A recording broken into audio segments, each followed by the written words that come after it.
Just waiting on the live. It's taking a little bit. Oh, okay, sorry about that.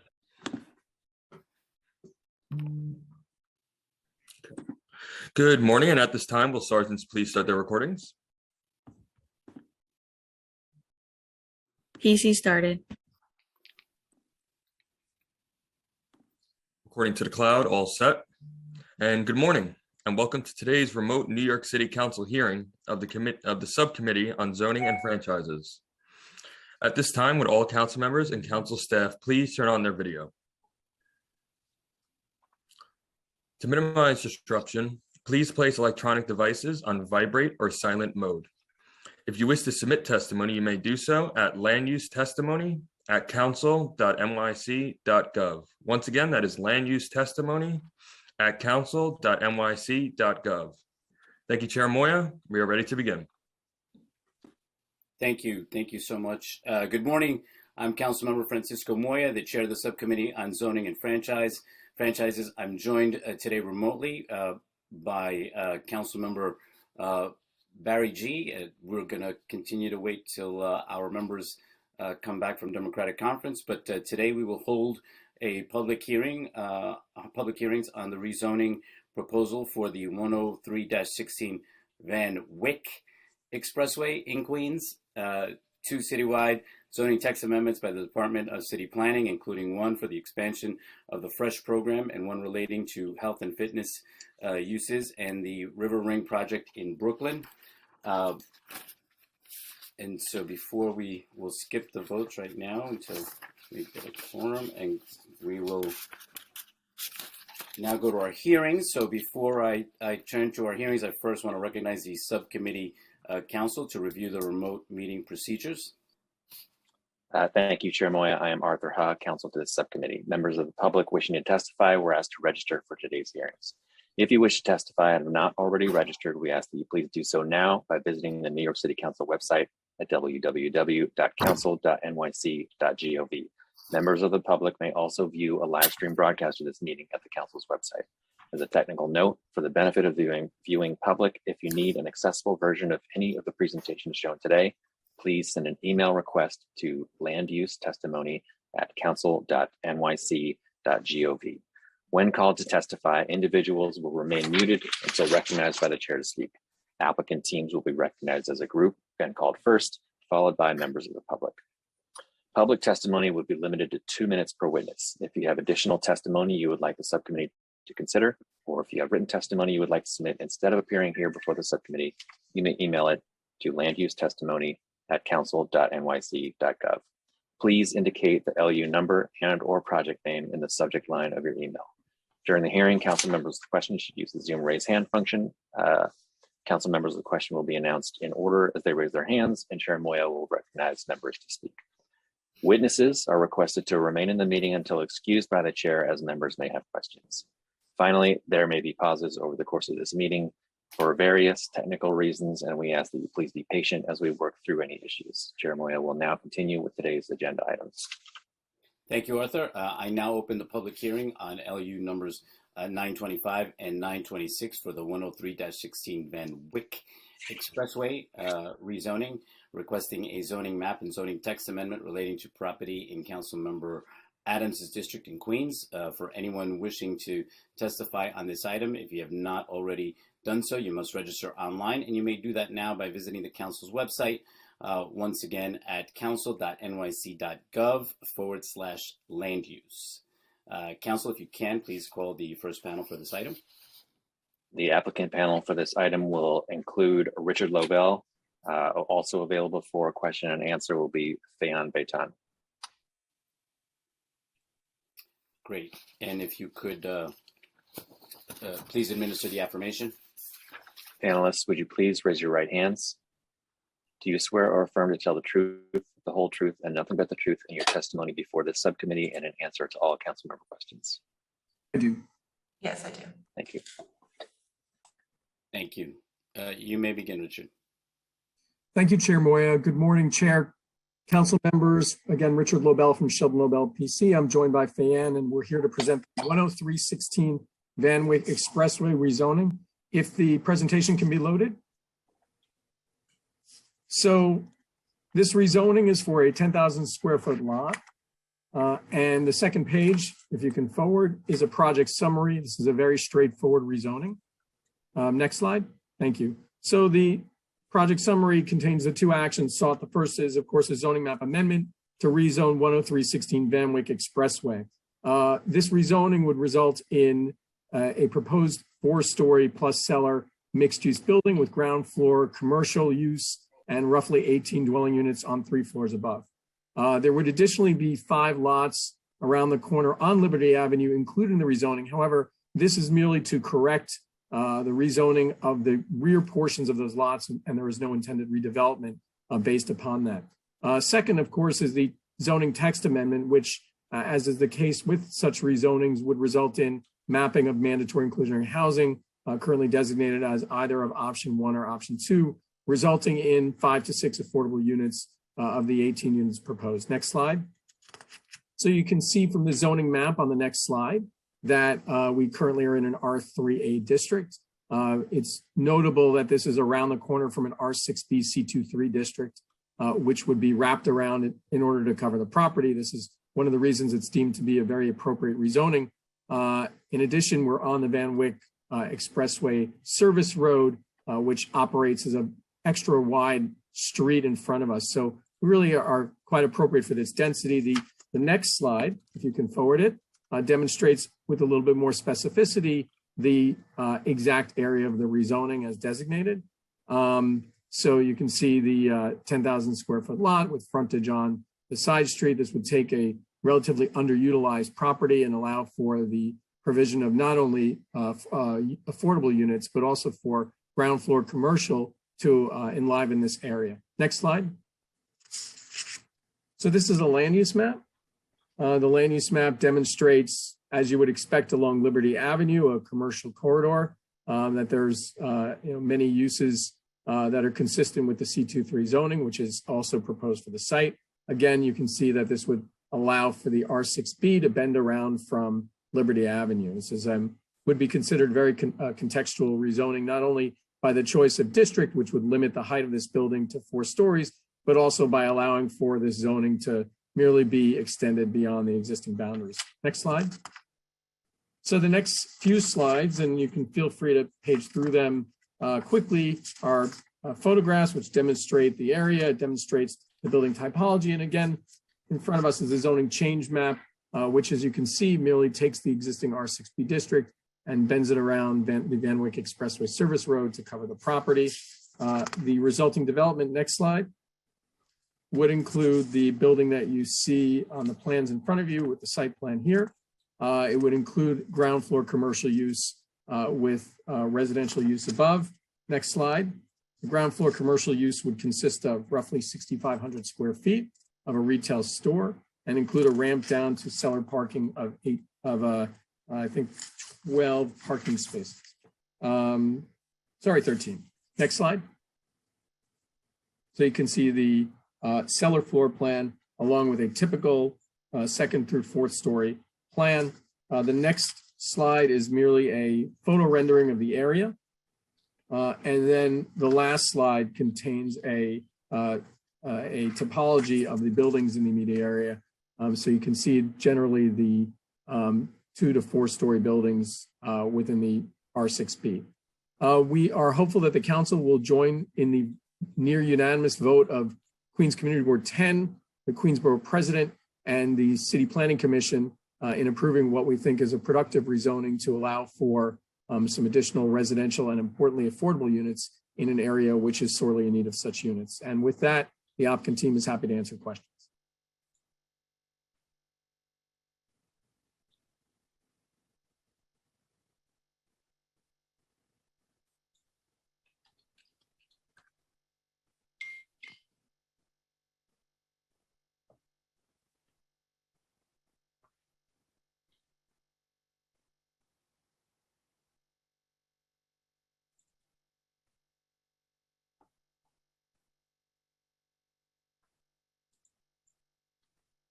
Sorry, Councilmember Grodenchik, I'm about to resend a message to you.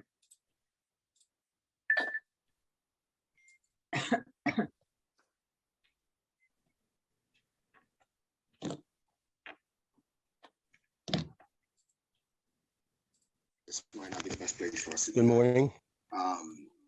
But Good morning, Councilmember Councilmember Grodenchik. that it's not happening. You'll have to give me a second because I'm transferring from Zoom to Zoom. I'm sorry about that. People are not. But as a council member that doesn't represent the district. You could, Mr. Chair, We go you right could now check to on, Councilwoman Adams for questions, please. Thank you, Councilmember Grodenchik. I didn't really have any questions. I'm kind of doing the same thing that you're doing right now between the two meetings. I did want to just publicly state my support for the project. We will be reviewing MIH provisions for this project, but it is needed in my district.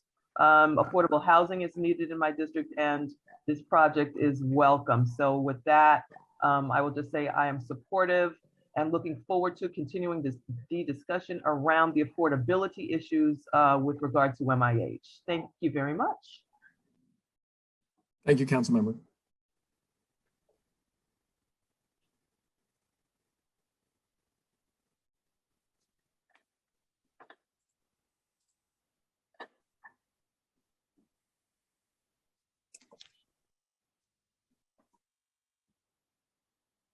all right, so Chair Grodenchik, pardon me, I have resent you some notes.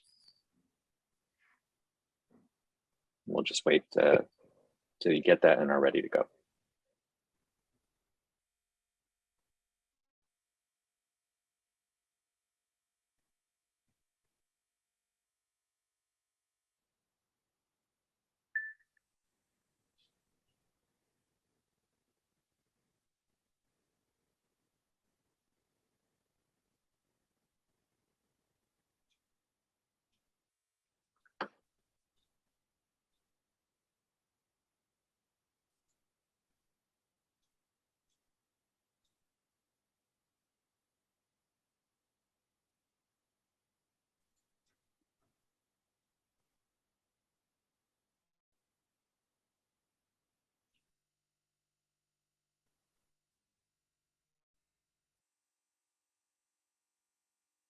Sergeants, Chair Grodenchik.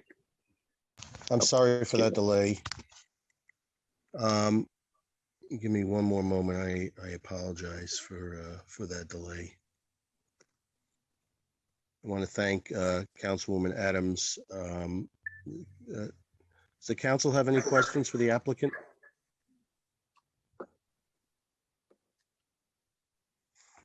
Councilmember did not have questions after her statement. Okay. I do have one question, and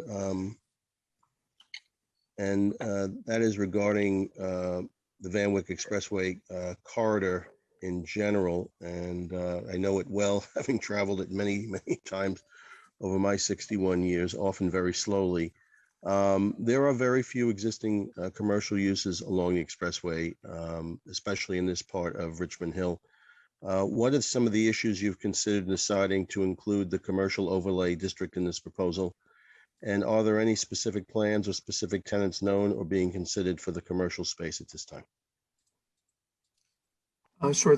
Thank you, Councilmember Grodenchik. So I think first of all, the fact that we are adjacent to parcels fronting on Liberty Avenue was a factor in the determination to go forward with city planning on allowing for the commercial overlay. So I think that this is kind of a challenging block, which is somewhat underdeveloped and also blighted. To the extent that there is this kind of connection to Liberty Avenue to allow for some commercial use to enter the expressway service road, it would seem to be a desirable thing. The expressway here and development along the expressway is somewhat limited given the fact that you are facing what amounts to be this extra wide and very active roadway. So the applicant has no definitive tenants yet. They have had some discussions. The intention would be for local retail and professional offices. And while it's not a tremendous amount of lot area and square footage devoted to that use, it would be seen as being something that's complementary to those existing uses on Liberty. So we went forward with city planning on that portion of the application. We're happy to do it. We think it can kind of create a little bit of interest and some needed development in that immediate area.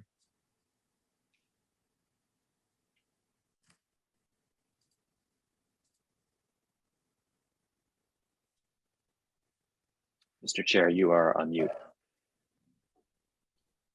All right, thank you for that. And I apologize again, I've been juggling, but you've got my full attention now. So I don't have any other questions for the applicants, and I thank you for your patience this morning. So council, I think we can move on. All right. Yes, Mr. Chair. Yeah, you may dismiss the applicant panel, and then we can turn to public testimony. Okay, this applicant panel is dismissed, and I thank you for your time this morning. Thank you, Chair Grodenchik. I understand that Councilman Levin would like to speak.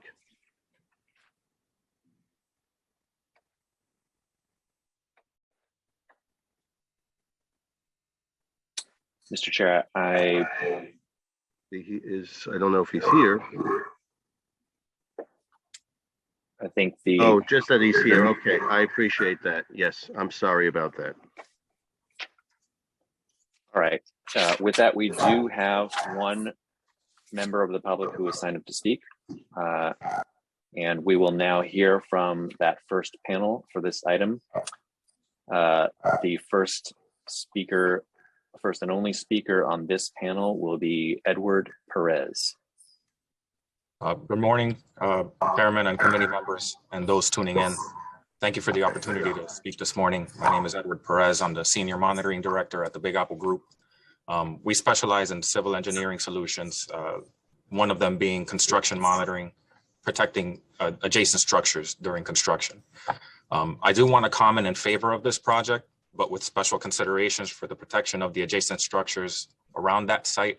For example, those along 135th Street, Liberty Avenue, and 10318 Van Wyck right next door.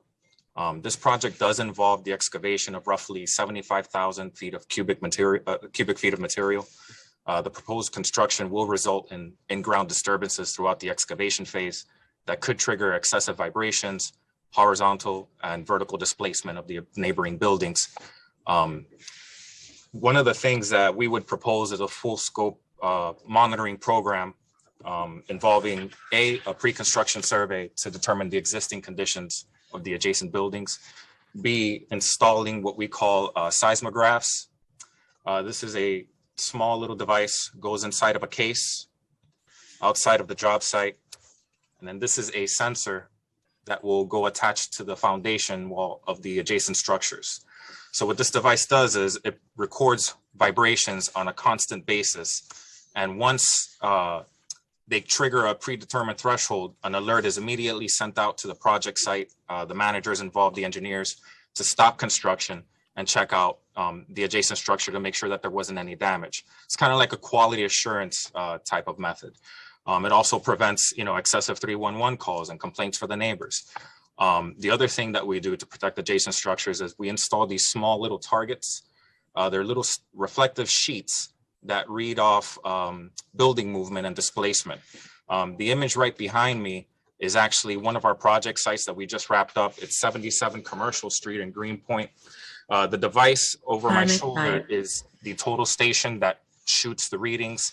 The building to the left is all the buildings that we were protecting throughout that site, throughout the project's life of excavation. It's not to scare the neighbors, it's more so people know that there are solutions out there to protect adjacent structures. Anybody afraid of vibrations or damage to their property, the contractors are able to go ahead and hire people like us. Anyone interested in having the Big Apple Group conducting monitoring for the protection of adjacent structures or other civil engineering solutions such as geotechnical investigations or special inspections, I could be reached at 718-767-2900, extension 421. You could also read more about our services at vibrationmonitoring.com. Thank you for your time. That is it. Thank you for your testimony and thank you for the information you presented this morning.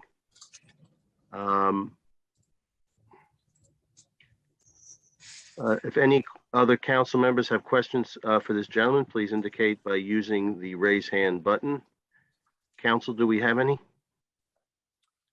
Mr. Chair, I do not see any members with questions for this panel. So you could dismiss this panel. Okay, this panel is hereby dismissed. Council, if you could, are there any other panels on this issue? Please stand by.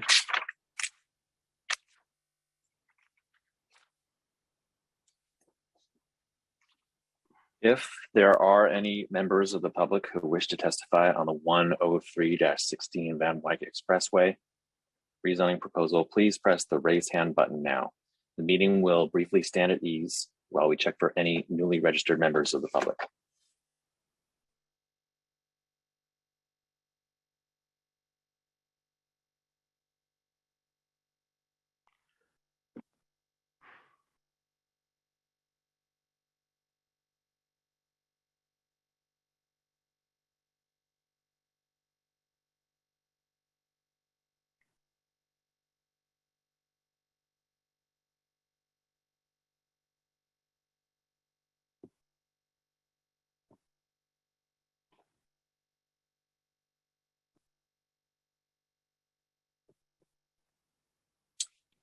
Chair Grodenchik, I see no other members of the public who wish to testify on this item. Thank you, Council. There being no members of the public who wish to testify on land use numbers 925 and 926, no further members, I'm sorry, for the 103-16 Van Wyck Expressway rezoning proposal, the public hearing is now closed and the items are laid over. I am now going to open the public hearing on land use number 923 for the citywide health and fitness zoning text amendment by the Department of City Planning. Once again, if you wish to testify in this item, please visit the council website to register. That link is at www.council.nyc.gov/land use. You may also submit written testimony by emailing it to landusetestimony@council.nyc.gov. Council, please call the first panel for this item. The applicant panel for this item will include Dylan Sandler and Nicholas Moore from the Department of City Planning. Council, if you'd please administer the affirmation. Panelists, would you please raise your right hands? Do you affirm to tell the truth, the whole truth, and nothing but the truth in your testimony before this subcommittee and in answer to all council member questions? Yes. Yes. Thank you. Thank you, Council.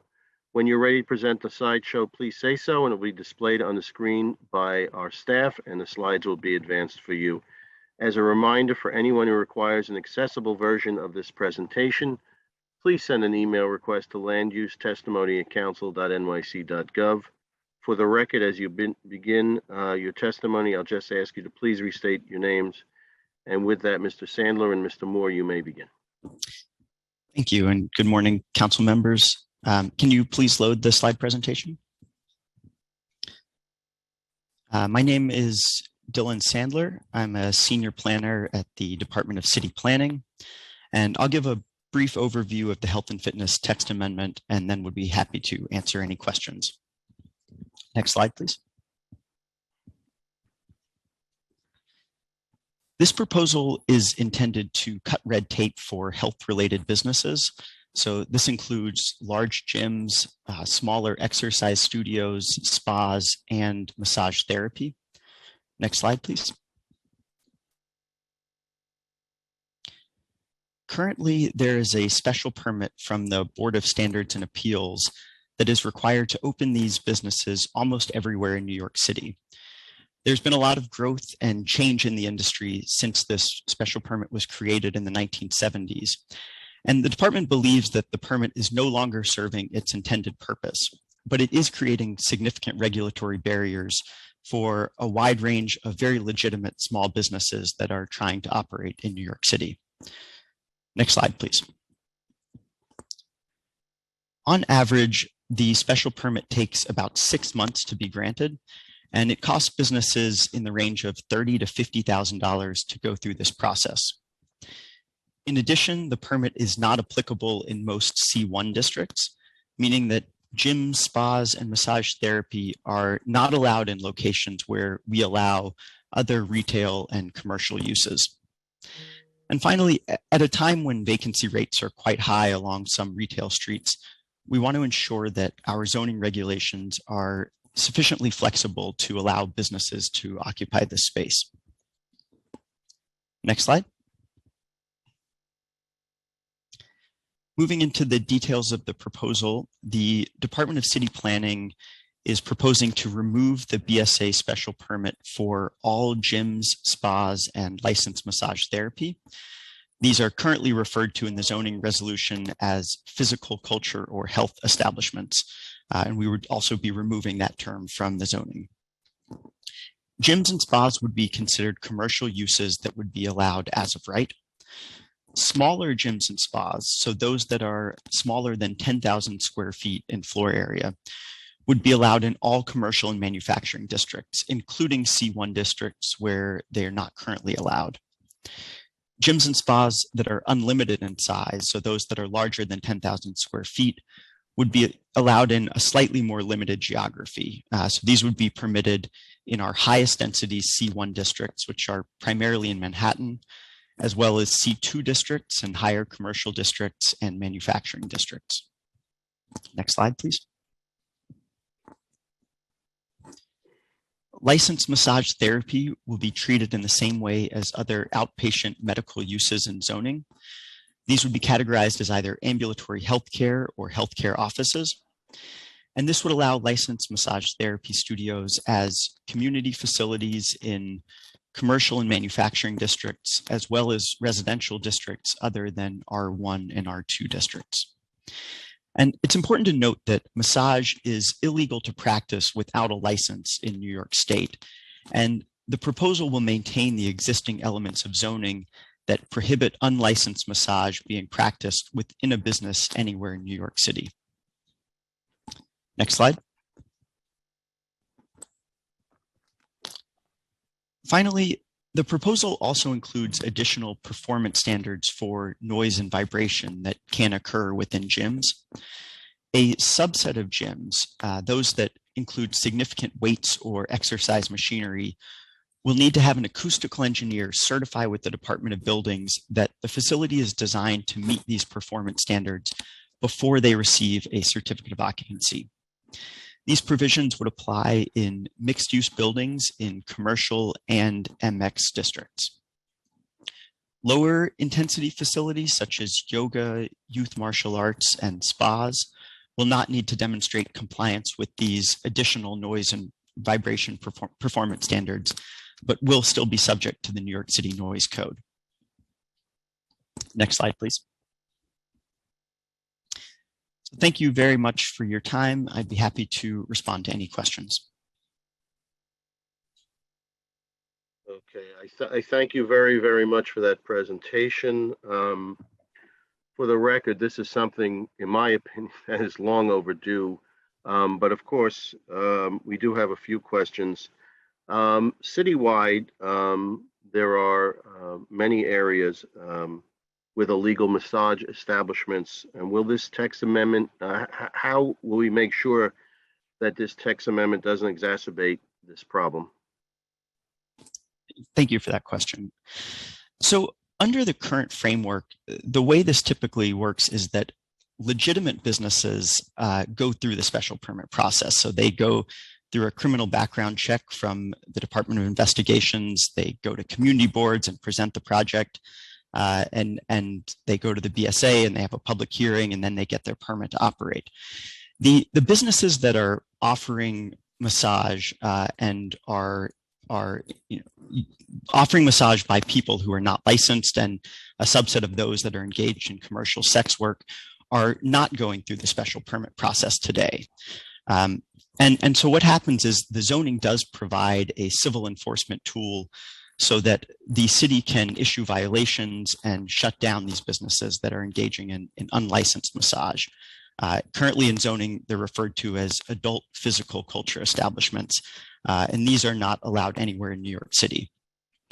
So with this proposal, we have maintained a provision in the zoning. We have updated that definition of adult physical culture establishments. It's now referred to as unlicensed physical treatment establishments.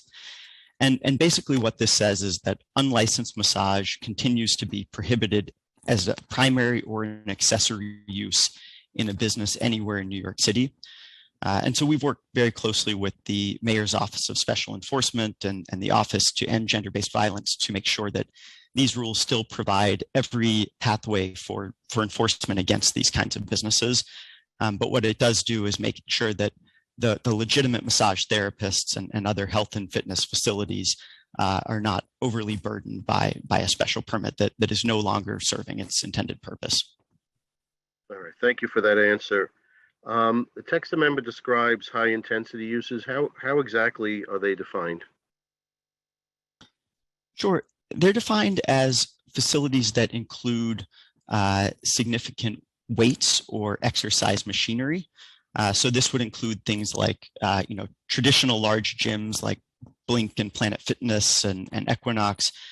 It would also include things like CrossFit that involves heavy weights, and also things that involve a lot of aerobic equipment that are operating in unison. So things like indoor cycling or indoor facilities with a lot of indoor treadmills where there's the potential for significant vibration.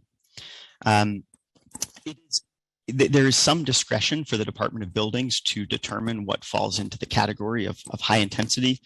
And this is really acknowledging that the industry changes over time. And if we were to say, bar classes are low intensity, but CrossFit is high intensity, in 2 years, there would be a new kind of exercise that we wouldn't have conceived of today. And so we tried to sort of base it on the equipment used, but also, give the Department of Building some discretion to determine what falls into that category. I'm old enough to remember when Jack LaLanne was the only game in town, and he would do his stuff on TV with chairs and tables and all that kind of stuff. And so we certainly have, over my adult lifetime and even before, we have evolved tremendously in the city. We now have so many also, martial arts and facilities in addition to the gyms. And I'm hopeful that this text amendment will solve a lot of the issues that communities have been grappling with. And speaking of communities, community boards have raised, several of them, of course, have raised issues regarding this text amendment. And I was just wondering how we have managed to deal with those issues, specifically noise. And I think you mentioned vibration already, but I'm just, is that within the purview of this text amendment to deal with, especially noise? Yeah, so we think the proposal does have a very thoughtful way of dealing with noise and vibration. You're correct that this was an issue raised by several community boards. So all of these businesses, regardless of the size and the activity, would be subject to the New York City Noise Code, which can address both concerns about noise within a building, but also for adjacent buildings. And then we go beyond that by, we worked with both the Board of Standards and Appeals, and also we put together a committee of acoustical engineers who have a lot of experience working with gyms in New York City and in the region, to come up with a standard that links to national codes and standards to deal with noise and vibration. And so for those high intensity uses, they would basically have to hire an acoustical engineer to make sure that the space is designed adequately based on the activity and based on the building that they're in and the adjacent uses, to design their space up front, so that they're unlikely to trigger noise code complaints after the fact. And we think this is both helpful for businesses so that they're not opening and then dealing with complaints and having to sort of change their flooring or walls, but also very protective of neighbors and adjacent uses. So I think that we have struck a good balance of trying to be responsive to those concerns of communities, by having additional standards for noise and vibration. Okay, thank you. Yeah, no, it's especially important in many parts of the city where some of these operations go on 24/7. So that's critical. Council, I don't have any more questions. Any members of the panel, any of my colleagues have questions? Going to check to see if there are any members with questions, Mr. Chair.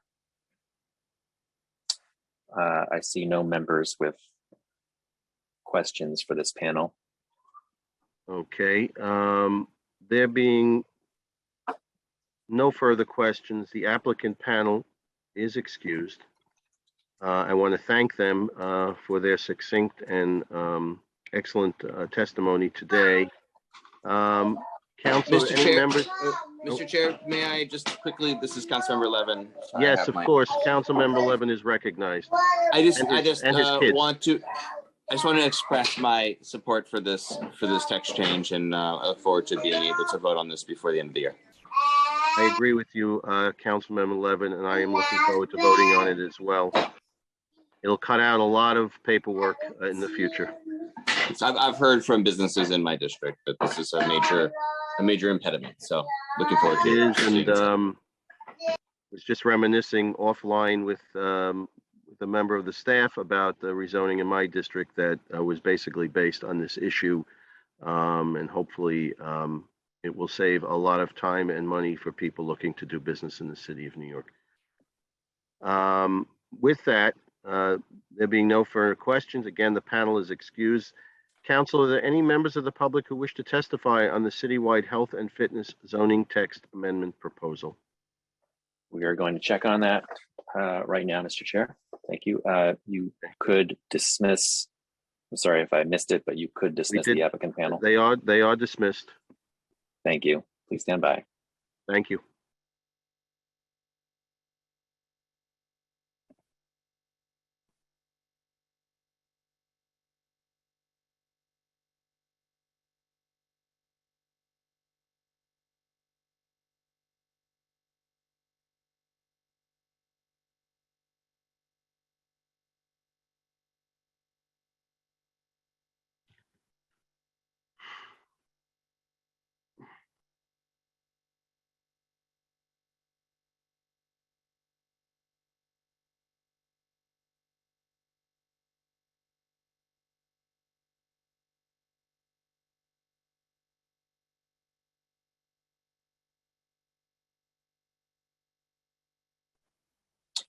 Yes, Mr. Chair, we do have a number of public witnesses who have signed up to speak. For members of the public here to testify, please note again that you may be called in panels of more than one person. If you are a member of the public signed up to testify on the health and fitness zoning text amendment proposal, please stand by when you hear your name being called and prepare to speak when the chair says that you may begin. Please also note that once all panelists in your group have completed their testimony, you will be removed from the meeting as a group and the next group of speakers will be introduced. Once removed, participants may continue to view the live stream broadcast of this hearing on the council website. We will now hear from the first panel, which will include Christina Hinkson. Christina Hinkson. Okay, thank you. Thank you, Council. Members of the public will be given 2 minutes to speak, and please do not begin until the Sergeant at Arms has started the clock. You may begin. Time starts now.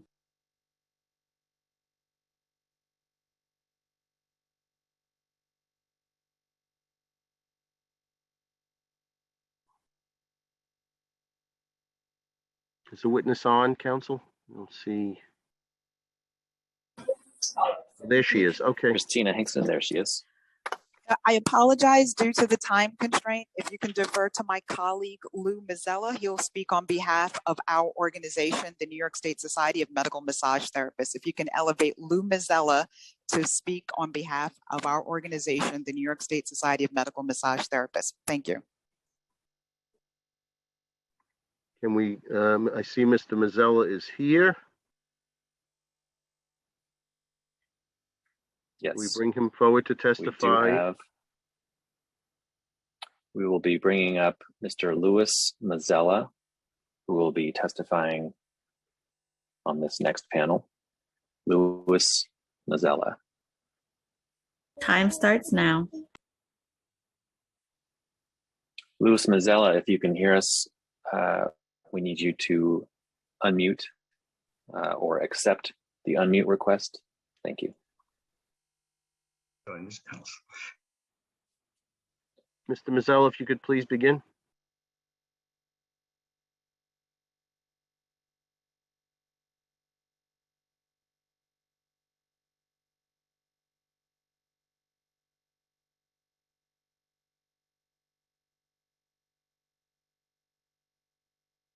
I don't know if the this person is having difficulty with, perhaps we can come back to them. Is there any, oh, I believe okay, I'm on Mr. again. Mazzella. Yes, we can hear you, Mr. Mazzella. Please begin. Okay, I'll speak real quickly. Thank you, members, for having me. Good morning. We are the New York State Society of Medical Massage Therapists, or NSMIT for short, and we support the Health and Fitness Amendment. Full-length written testimony will be submitted. Thanks to former Governor Rockefeller, NSMIT is responsible for massage therapy being regulated as a licensed healthcare profession under Title VIII with other healthcare professionals. Other NSMIT accomplishes are having the name changed from masseuse to massage therapist with title protection. And in the year 2022, the derogatory phrase massage parlor is now abolished from the White House NAICS code system as it lends, as it lends to misrepresent the market confusion. Thus, we are having this moment today. In New York State, one must attain an associate's degree, pass the state board exam to be licensed, and then registered. Registration must be renewed every 3 years upon the proof of completion of 36 continuing education credits. The public can verify massage therapist license and registration at NYSED, NYSED website. As healthcare licensees, massage therapists volunteered at September 11th, Ground Zero, as second responders to the first responders' rescue and recovery efforts. There are over 3,700 licensees and 5 massage therapy schools in the 5 boroughs. We are the first line of enforcement to protect our profession. If there is any stakeholder that has the most concern about enforcement, it is us. The massage therapy community, however, the special permit is a burden to our profession, nor has— Time expired. Thank you for your time. You can, if you have to wrap up, Mr. Mazzella, you can continue just for a little while. I would appreciate that. Rejecting the proposal will continue a system that is not working and missing the opportunity to address the guidance from our association. Rejecting this proposal is saying no to massage therapy for pregnancy, cancer patients, veterans with PTSD, cardiac patients, burn victims, and mental health. During the pandemic, rejecting this proposal is saying no to medical massage and manual lymphatic drainage therapists who are struggling to meet the high demand against COVID-19.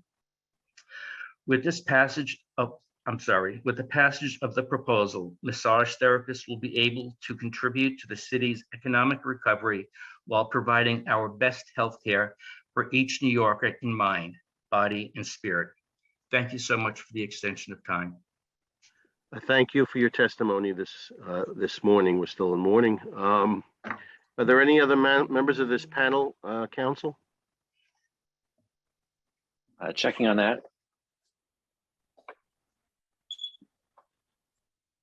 Please stand by, Mr. Chair. All right, we do not have any other speakers on this panel. And I see no. Any of my colleagues have any questions for Mr. Mazzella? I see no council members with questions for Mr. Mazzella. Okay, with that, I am going to dismiss Mr. Mazzella, and I ask that you call up the next panel.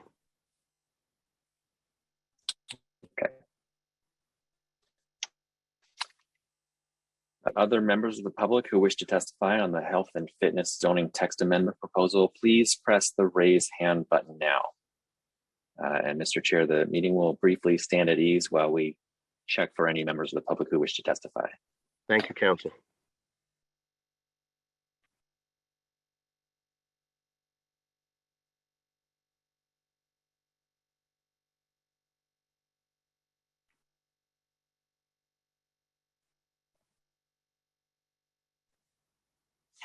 Mr. Chair, it appears that we do have another member of the public wishing to testify. We are now going to call on Katie Muhlenkamp. Katie Muhlenkamp to testify on the health and fitness zoning text amendment. Thank you, Council. Time starts now. Hi, can you hear me? Yes, yes, we Okay. can. Hi, thank you very much for taking the time to listen. My name is Katie Muhlenkamp, and I am the owner of two franchises in Brooklyn called the Bar Method, one in Williamsburg, Brooklyn, and one in Cobble Hill, Brooklyn. And I've been in operation for about 7 years. I offer fitness classes to thousands of women, mostly who live in Brooklyn. And I went through the process of and I am in support of this amendment. I went through the process of obtaining, putting two or three showers in each of my location and as a fitness center. And in order to do that, which is standard for a business like mine and helps attract clients, because they want to be able to work out after working out. I went through the Board of Standard Appeals process, and I am so glad to hear that some of the council members are supportive of this, because I this whole time have thought that I was crazy thinking that this process was real. I spent $18,000 each time on an attorney who took me through this process, and I spent about $5,000 to $7,000 in permits on top of that each time. And for me, the process took 9 to 12 months to get approved for these showers.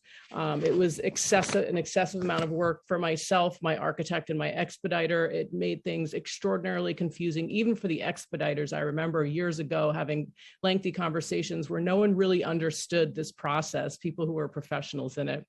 I just want to also let you know that before the pandemic, I was considering opening up a third location. And one of the biggest deterrents of me doing that was having to go through the PCE process again. And that is the complete truth. I do not plan to open up a third location, mostly because of what the pandemic has done to my industry. But I would have and was very nervous about the PCE process. Having showers is a totally normal service to offer clients. Time expired. Can I just do like 10 more Yes, seconds? please continue. Please Yeah, continue. I just have a couple more sentences. I just want to say, I think it's very strange and unfair to make businesses like mine go through this process. It seems very outdated, as mentioned, and expensive. And I also find that it's discriminatory towards us as businesses, and also compared to other places outside of New York City. I'm part of a franchise network, and nobody that I know out of the other 100 studio owners has heard of anything even remotely similar to this process. So it seems discriminatory to me. So I would just say in closing, especially at a time like this, as mentioned, when businesses like mine are very reluctant to open in this market, and even if we didn't experience the pandemic, I think that this amendment is very much needed to encourage the success of small and larger fitness studios. Thank you very much for your time. I thank you for your testimony and for providing a compelling example of what business owners or would-be business owners have gone through. To be quite honest, this is something that I have thought necessary. I think pretty much since I've been in government, and I joined government in late '87. So we have finally, hopefully, we will move forward with this amendment, and we will make it much easier and much more sensible to do business in this sort of business in the city of New York. I thank you. Any of my colleagues have any questions for Ms. Muhlenkamp?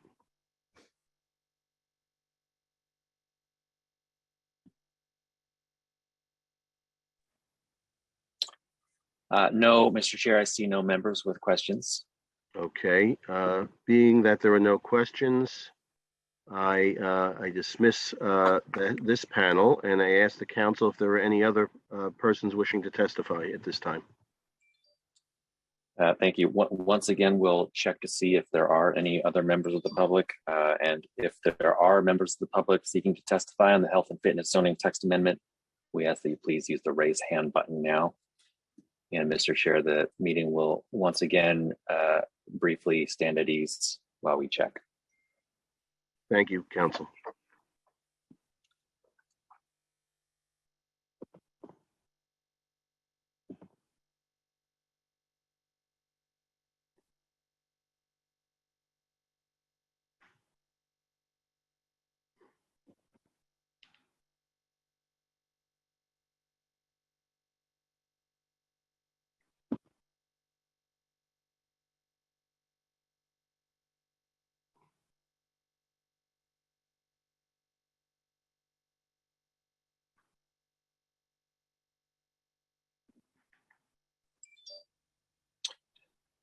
Chair Grodenchik, I see no other members of the public who wish to testify on this item.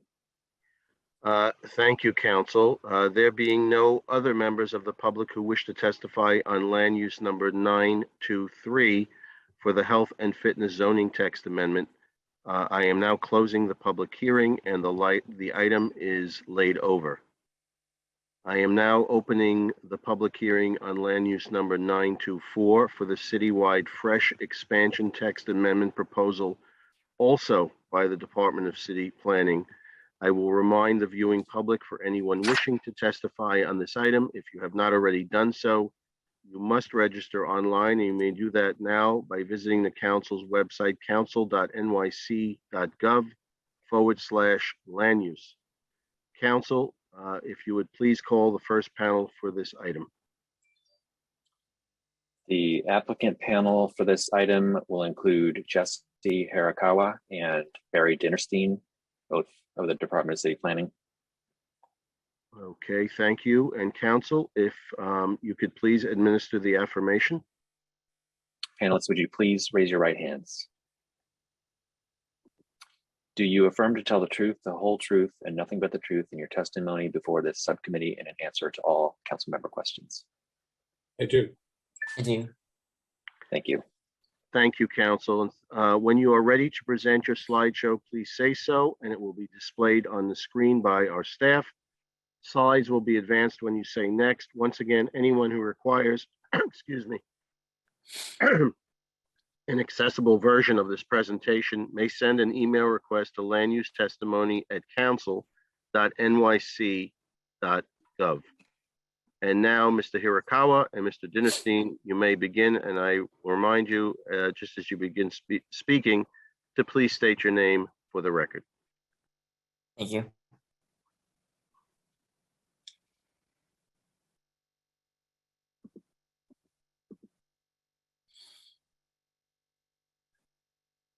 Gentlemen, you may proceed. Oh, sorry. Are we waiting for the deck to come up on the Okay. screen? Sorry. Okay, there it is. We're getting there. Good morning. Good morning, council members. My name is Jesse Hirakawa. I'm an urban designer and city planner at the Department of City Planning, and I'm joined by Barry Dinnerstein, who is the Deputy Director of our Housing and Economic Development Division. Next slide.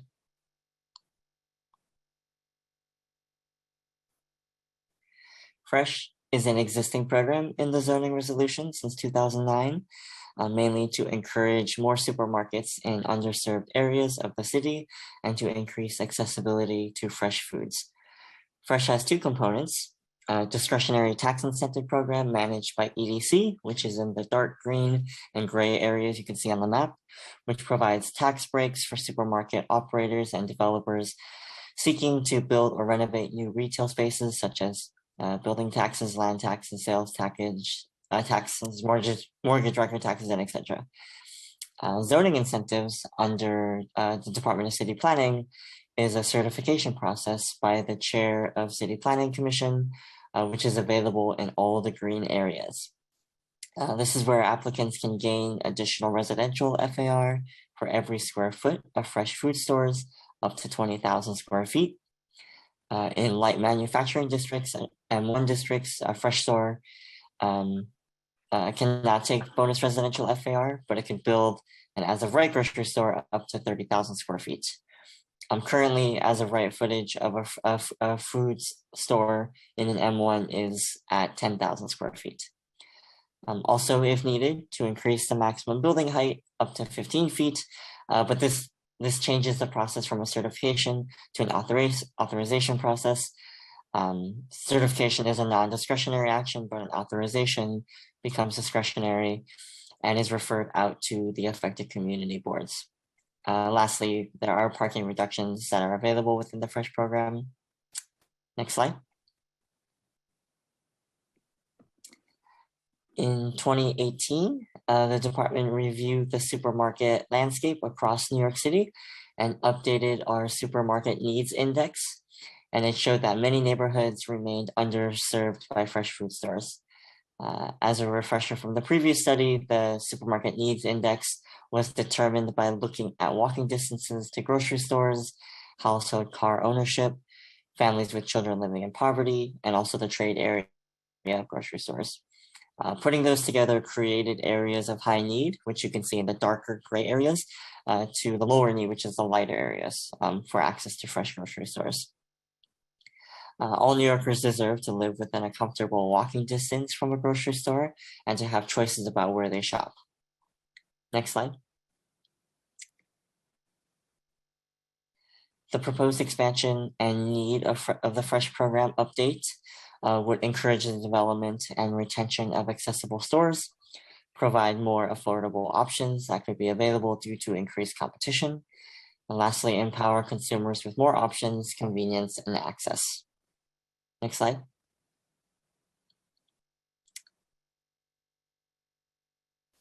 The proposed text amendment will update the existing program under the zoning resolution section 63-00, and it includes some of the following: an expansion of the FRESH boundaries, a mechanism to stall saturation of supermarkets and areas, modifications to glazing requirements, windows, and also modifying the parking relief. Lastly, there are some minor zoning text cleanups. Next slide. Based on our updated analysis of the supermarket needs index and land use policy goals, the department is proposing an expansion of the program in the Bronx, Queens, Brooklyn, and Staten Island. Expansion boundaries were all vetted by borough staffs and city council land use staff and influenced by areas of high need in the supermarket needs index. The expansions are shown in the hatched dashed areas. 19 community districts already exist in FRESH, and 11 more will be added. Although these boundaries are drawn widely around community district boundaries, FRESH is applicable where there is commercial zoning as well as M1 districts, typically where grocery stores are already allowed as of right for zoning. So where FRESH applies is actually a little bit smaller than overall. Next slide.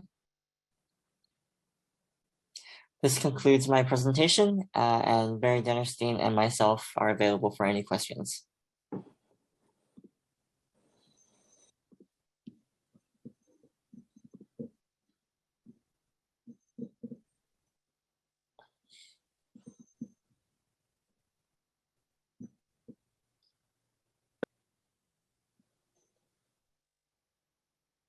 I'm sorry, I think you're muted, Chair. I certainly was. That was a sticky button there. I am going to ask, we're going to have a quick procedural announcement right now. Council?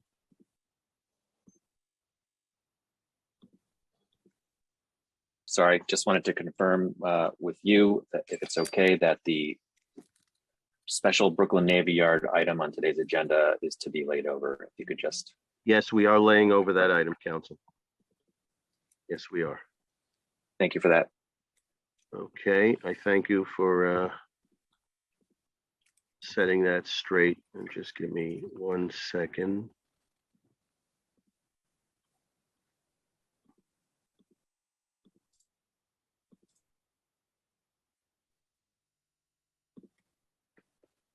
Okay. I thank you, Mr. Hirakawa, Mr. Dinnerstein, for your testimony. Any colleagues have any questions for this panel at this time? I will have questions in a second, but I just was wondering if any of my colleagues had any. No, Mr. Chair, I see no members with questions for the panel at this time. Okay. I have two questions for the panel then. If the underlying zoning needs to be in place for a fresh grocery store, why not just make the fresh geographic boundary citywide? Thank you, Council Member, for that question. This is Barry Dinnerstein from the Department of City Planning. The purpose of the program is really to serve areas that are low income, where there have been incidents of diet-related disease, and we saw a shortage of supermarkets. There are obviously some very affluent parts of the city which we think are not really appropriate for the Fresh program. And, you know, we've had extensive discussions with the various council members and council member staff. And I think they would agree that targeting the program is more appropriate than a citywide program.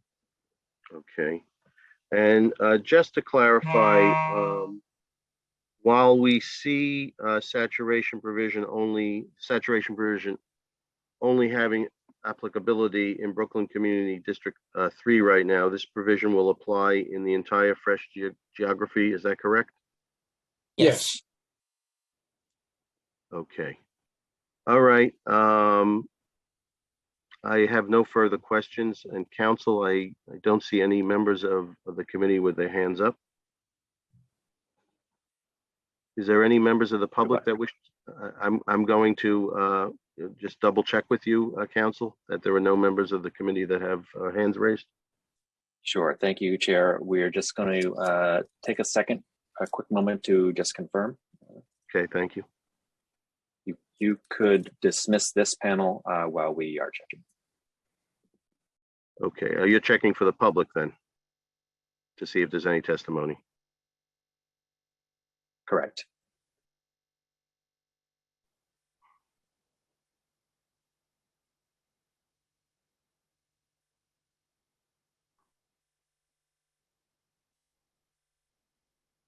This panel All right, is Mr. dismissed. Chair.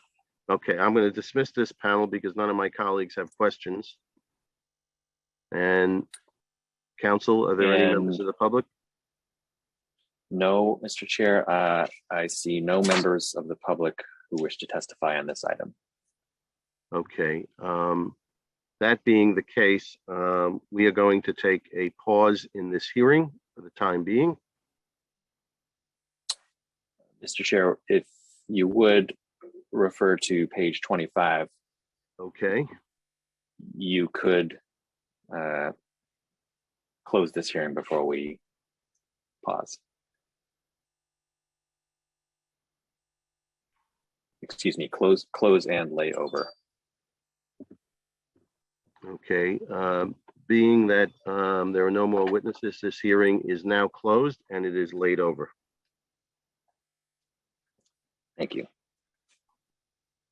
And Mr. Chair, with that, we are going to briefly stand the subcommittee at ease for a moment while we organize for the next hearing. Thank you, council.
Good morning to everybody viewing the live stream. We are currently on a brief pause while we figure out some back-end issues. We appreciate your patience. Thank you.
And then we'll go to a riverine hearing, and we'll keep the vote open for any stragglers.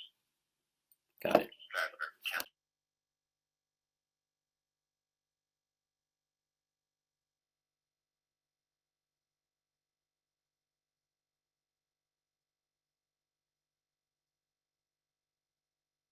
Technically don't need to.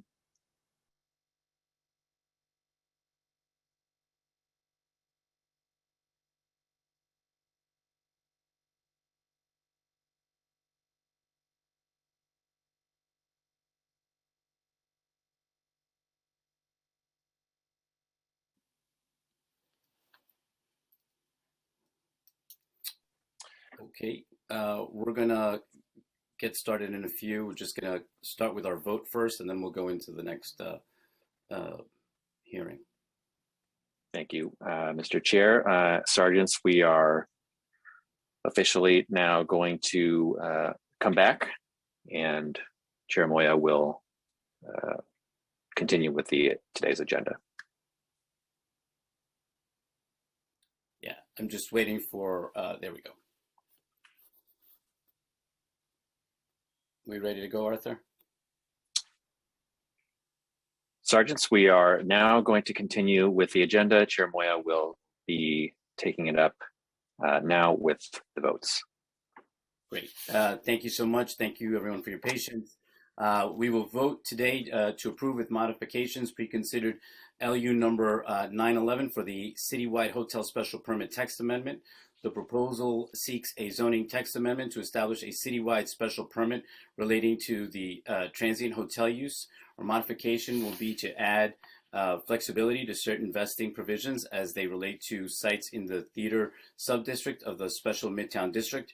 We will also vote to approve pre-considered LUs number 916, 917 for the 506 3rd Avenue rezoning relating to property in Councilmember Landers District in Brooklyn. The proposal seeks a zoning map amendment to rezone an existing M21 district to a C44A district, and a related zoning text amendment to establish an MIH program area utilizing options 1 and 2. Our modifications will be to strike MIH option 2 while retaining option 1. Councilmember Lander is in support of the proposal as modified, and we will also vote to approve with modifications pre-considered LU numbers 920 and 921 for the Starrett Lehigh and Terminal Warehouse Building rezoning relating to property in council in Speaker Johnson's district in Manhattan. The proposal seeks a zoning map amendment to rezone an existing M23 district to an M24 district, and a related zoning text amendment to extend the Special West Chelsea district over the rezoning area, create a new sub-area within the special district, and modify various use, signage, and loading regulations. Our modifications will be to reduce the floor area limitation for large retail use from 15% to 10%. And as part of this approval, the applicant has committed to monitoring pedestrian safety conditions on West 26th Street and working with DOT to implement any necessary safety improvements in the future. Speaker Johnson is in support of this proposal as modified. And now I call for a vote to approve with the modifications I've described. LUs number 911, 916, 917, 920, and 921. Council, can you please call the roll? Chair Moya. I vote aye. Councilmember Levin. Aye. Councilmember Reynoso.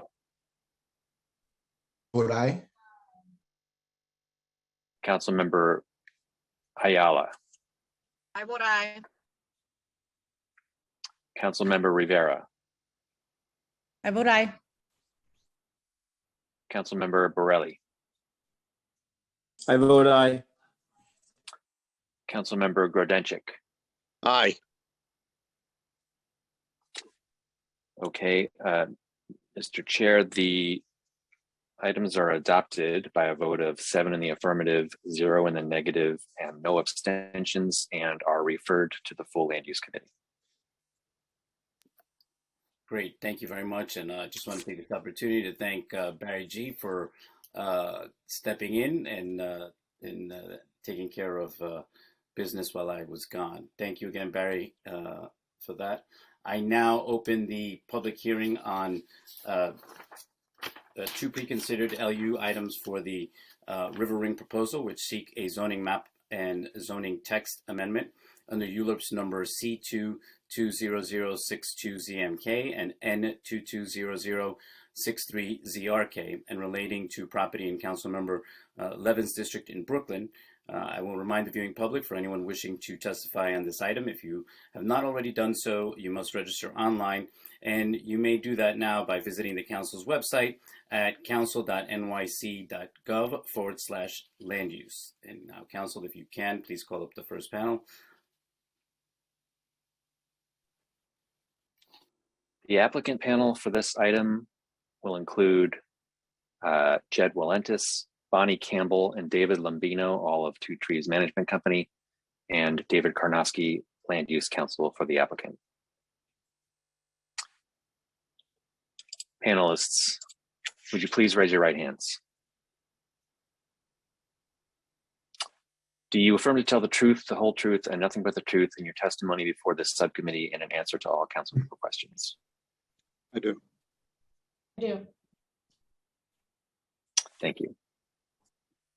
Thank you very much. You may begin whenever you're ready.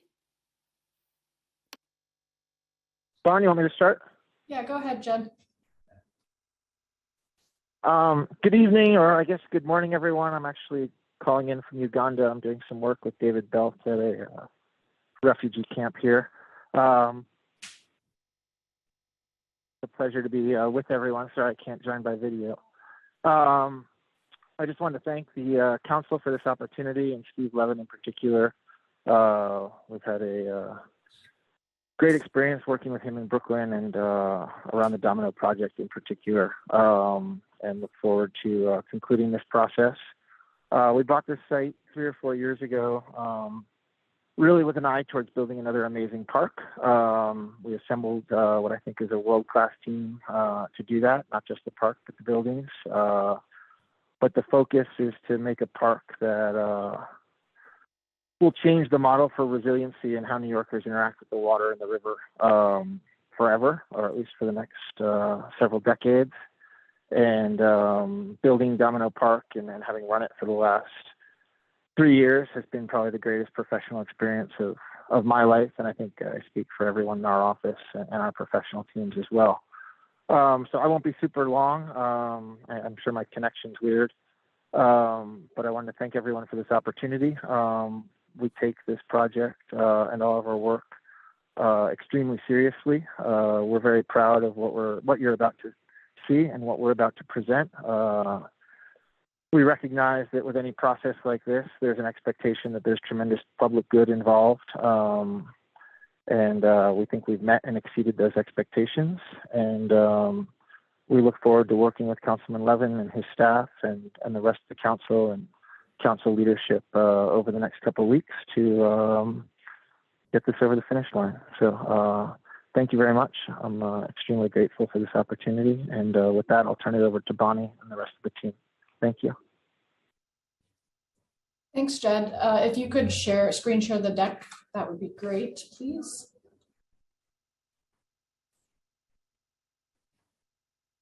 Great, thank you. And thank you, council members, for giving us this opportunity. As Jed mentioned, when we bought this site a few years ago, we were very much motivated by a real personal and professional ambition to build on the success we had in redeveloping the Domino Sugar site. And I know I speak for our entire team when I say, as Jed said, that opening Domino Park has been bar none the most inspiring and humbling milestone in our collective careers. The sense of community, of diversity and energy there that's evolved over the past 3 years has been extremely moving for all of us. And equally rewarding has been to see families in the neighborhood who've been there, some of which have been there over a generation, some of which had relatives who actually worked at the Domino Sugar Factory move into Domino's first low-income units as we bring the buildings to market. So next slide, please.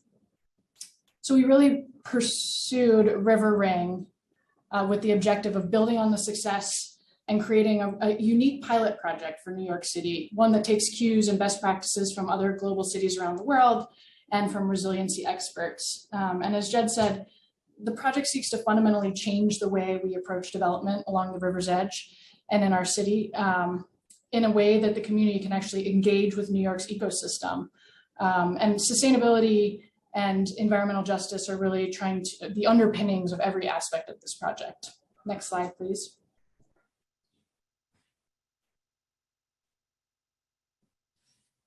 We've inherited from Con Edison some existing piers and in-water infrastructure that we can actually leverage and reconstruct into a shoreline that can respond to the realities of climate change, not just for the next 30 years, but really for the next 100 years. By creating this resilient coastline, we can also change the experience of residents of this neighborhood and New Yorkers more broadly in how they think about and interact with the water. People from all backgrounds will really have meaningful access to the river ecosystem, which I personally believe is fundamental in moving our kind of collective community mindset towards a more sustainable future. Next slide, please. Before I take you through the kind of master planning thinking in detail, I just wanted to highlight some of the major community benefits we've been able to integrate into the project, as Jed mentioned, many of which really frankly came from months of work, or years of work really, and collaboration with community stakeholders and the Department of City Planning. I want to give the Brooklyn office a shout out for really pushing us here in a way that made this project and particularly the public space just better. In addition to the unique 3-acre park, which I'll talk about next, the project includes over 250 units of MIH low-income housing. As this committee knows well, affordable housing in a high opportunity neighborhood like North Williamsburg is really fundamental to curbing gentrification and providing New Yorkers from all socioeconomic backgrounds, access to open space, quality jobs, close jobs, functional transit. This is really where affordable housing should be. The project also includes 50,000 square feet of a YMCA facility with a large pool that will support their free second grade Learn to Swim program, which I think will be great in this neighborhood. We've also integrated some kind of cutting edge green building technologies with the aim in reducing and potentially even eliminating the development's dependence on city infrastructure and energy in a time when that's fundamental. And finally, The development's going to build on our existing success at Domino in training and hiring local community members for good paying jobs. We'll continue our partnership with groups like St. Nick's Alliance, which has resulted in nearly 100 new local jobs at Domino. So we're excited to build on that success. Next slide.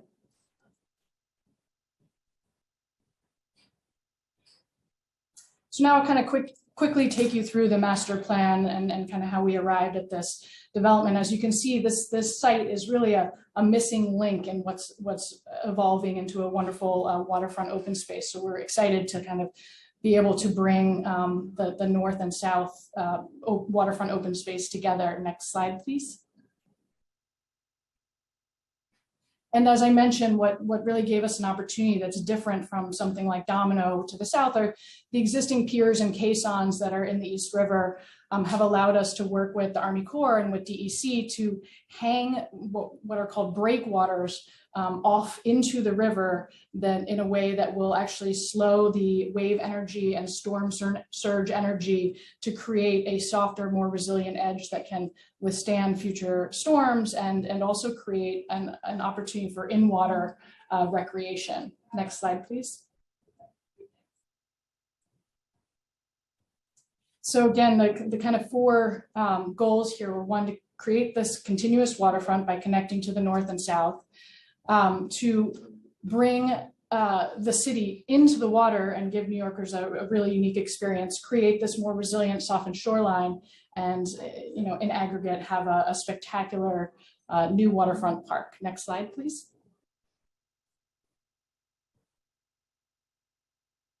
So here you can see, what our amazing landscape architect, this is James Corner Field Operations, has been able to fit into this 3-acre park. There's a tremendous amount of kind of eco-centric recreation and passive and active recreation with a waterfront beach and a tidal wetland. And we've been able to reuse those caissons that are out in the water for kind of a very unique system of pathways, so you can really get out and experience the river. Next slide, please. This cross-section kind of shows you how it works from an engineering performance standpoint. You can see the cross-section of the breakwater, which again, we've done all this wave modeling to understand, how it can create a calm area adjacent to the park, and it reduces the wave energy by upward of 70%. And this is something that can adapt with sea level rise. It can actually move up over time. It's a pretty cool design. And then it also allows us to put all of these ecological installations in the river in a way that they'll stay and not get washed out or scoured. So there's an opportunity for a real tidal wetland and oyster reefs and all of that kind of stuff. Next slide, please. And now here's just a series of renderings that kind of give you a sense of what that space looks and feels like once it's constructed. You can see the beach here, the ring walkway, which is a perforated metal walkway, which is quite wide and expansive, nature play area, an outdoor tidal classroom. We've been partnering with the Billion Oyster Project and Brooklyn Boatworks to do a number of youth programming that's focused on river ecology. Next slide, please. So now turning to building massings. As we thought through the typical building massing approach for the site, we weren't satisfied with the outcome. It's kind of what you see to the north and south of here, a 40-story tower on a base, a shoreline connection, but no real impactful public space. And the Hardin Edge actually exacerbates the wave energy and upland flooding. Next slide, please. So we said, what if we actually, same density, but we compress the density into much smaller footprints, trading off height for open space and facilitating a design that would allow and enable the resiliency measures that I just described. And it turns out this trade-off between height and open space is something that has been generally embraced by government and community stakeholders. Next slide, please. So with this configuration, we were able to concentrate the community-oriented programming, the park supporting neighborhood retail, the YMCA on the ground floor, and still have kind of a rational residential floor plate. And the design team kind of refined this further to create a blending between the podium and the base that it lands more softly on the park and is a bit more deferential in its shape. Next slide, please. And while these buildings are tall, we feel that the project very much fits within the context of the overall Brooklyn skyline and contributes to it quite nicely. Next slide, please. And the massing approach here also gave the landscape architect and the building architect an opportunity to really collaborate on what we're calling a park-facing waterfront public arcade. It's like an interstitial zone between the public realm and the private realm, where the park and the neighborhood-facing retail really blend together in a very public space, public way. Next slide, please. So here you can see this is looking down North 3rd Street next to the Austin Nichols building, where the YMCA will be on the 2nd and 3rd floor. Next slide, please. And this is the gateway to the park. It's where Metropolitan, which is a major artery that runs all the way from Jamaica, Queens to the East River, really opens up, and it's been closed off for decades, nearly 100 years. And here we have this great, 80-foot wide entrance to this open space. And now you can really see that arcade and where the kind of building comes together with the park in a very open way. Next slide, please. And this is the list of the proposed ULURP actions that we are seeking. And while the project seems, somewhat unconventional, the tools to make it happen already exist in the zoning resolution. So we're excited to be able to put this all together. We have David Karnofsky here on the panel to answer any specific questions committee members have about these proposed actions. Next slide.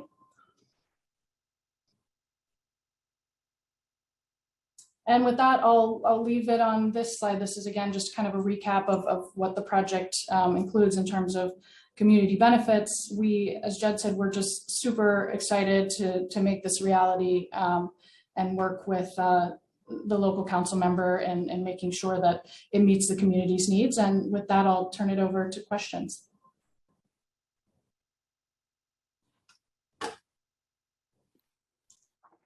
Thank you so much. Just a couple of questions before I turn it over to Councilmember Levin. The current rezoning here is an M31, which hasn't been changed since 1961. Why are these sites? Why were these sites left out of the 2005 Greenpoint Williamsburg waterfront rezoning? And would the M31 zoning allow on these sites to be an as of right? I can start, and then David Karnofsky, if you want to jump in if I misstate something, but I believe it was left out of the rezoning because Con Edison was still operating as a utility on that site, and I don't think they at the time foresaw terminating that operation, and then they have since done so. And yes, there is a as of right scenario that was in fact studied in the EIS under the existing zoning. There's a number of manufacturing and commercial uses that can be developed as of right. Okay, thank you. And you were talking about this before, the proposed waterfront park design with its emphasis on the access to the water and a soft shoreline, which is a very different design from the Domino Park and from most waterfront public access areas. Can you just talk about, again, what were the factors that influenced the open space design here again? Sure. So because we had this in-water infrastructure that allowed us, the East River is very tidal and has very fast-moving currents. So it's not really feasible to have kind of softened shorelines. That combined with the fact that, storm surge events bring water usually that can breach, bulkheads and that hardened design. Because we have that infrastructure out in the water, we're able to hang, it's almost like aprons, like flower pots in the water that dissipate the wave energy. So you're almost creating like a little calm inlet. And that enables us to have things like a beach that won't scour away with the tides, It enables us to have things like kayaking that are safe without tremendous wave energies from the ferries, for example. And what it does is it slows the storm energy. So once it breaches, you don't have the storm retreat, which caused during Sandy most of the damage. It was actually the retreat of the storm energy that causes most of the upland damage. So we're able to mitigate all of those factors to create this softened shoreline. And so has Two Trees examined the potential impacts of the sea level, the impacts of sea level rise on the proposed development? Yeah, I mean, we're operating under the existing FEMA guidance and designing our buildings and the park in accordance with those. What's interesting about this park is it can, the way that it's constructed is over time, you can actually build it up as sea level rises. And then in terms of the building, one, pushing them to the highest part of the site, and then also taking all of the life safety systems and putting them all above the second floor is how we address them. And just my last question before I turn it over to Councilmember Levin. So evaluating the proposal from the fair housing perspective, Two Trees has developed similar low-income affordable housing units in parts of the Domino project. Can you talk to us about how those units have been successful and if they have been successful in creating opportunities for sort of the greater diversity of households to live in this neighborhood? Yeah, and Dave, you might want to jump in on, because I know you have more stats. I think it's been really amazing at Domino to see the amount of the lottery applications that have come from the local neighborhood. We have a heat map that we looked at to see kind of where the interest in those affordable housing, they're 40, 50, and 60% of AMI, I believe.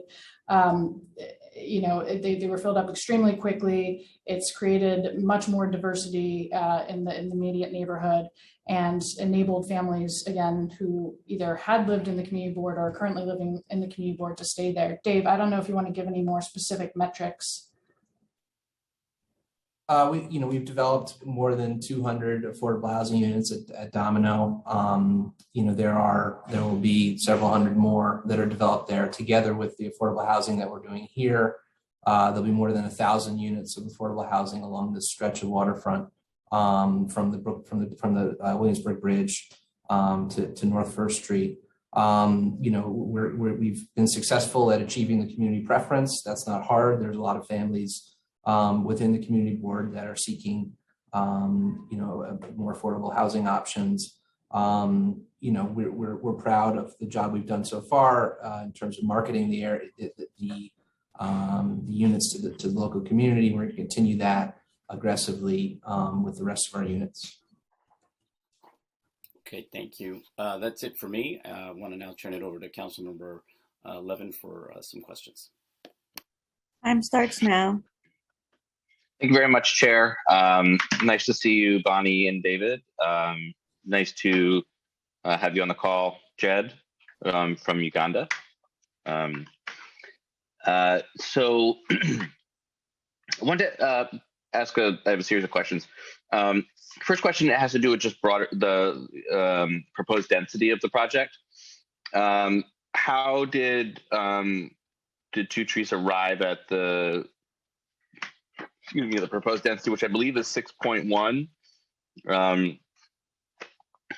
in lieu of the context surrounding the site of,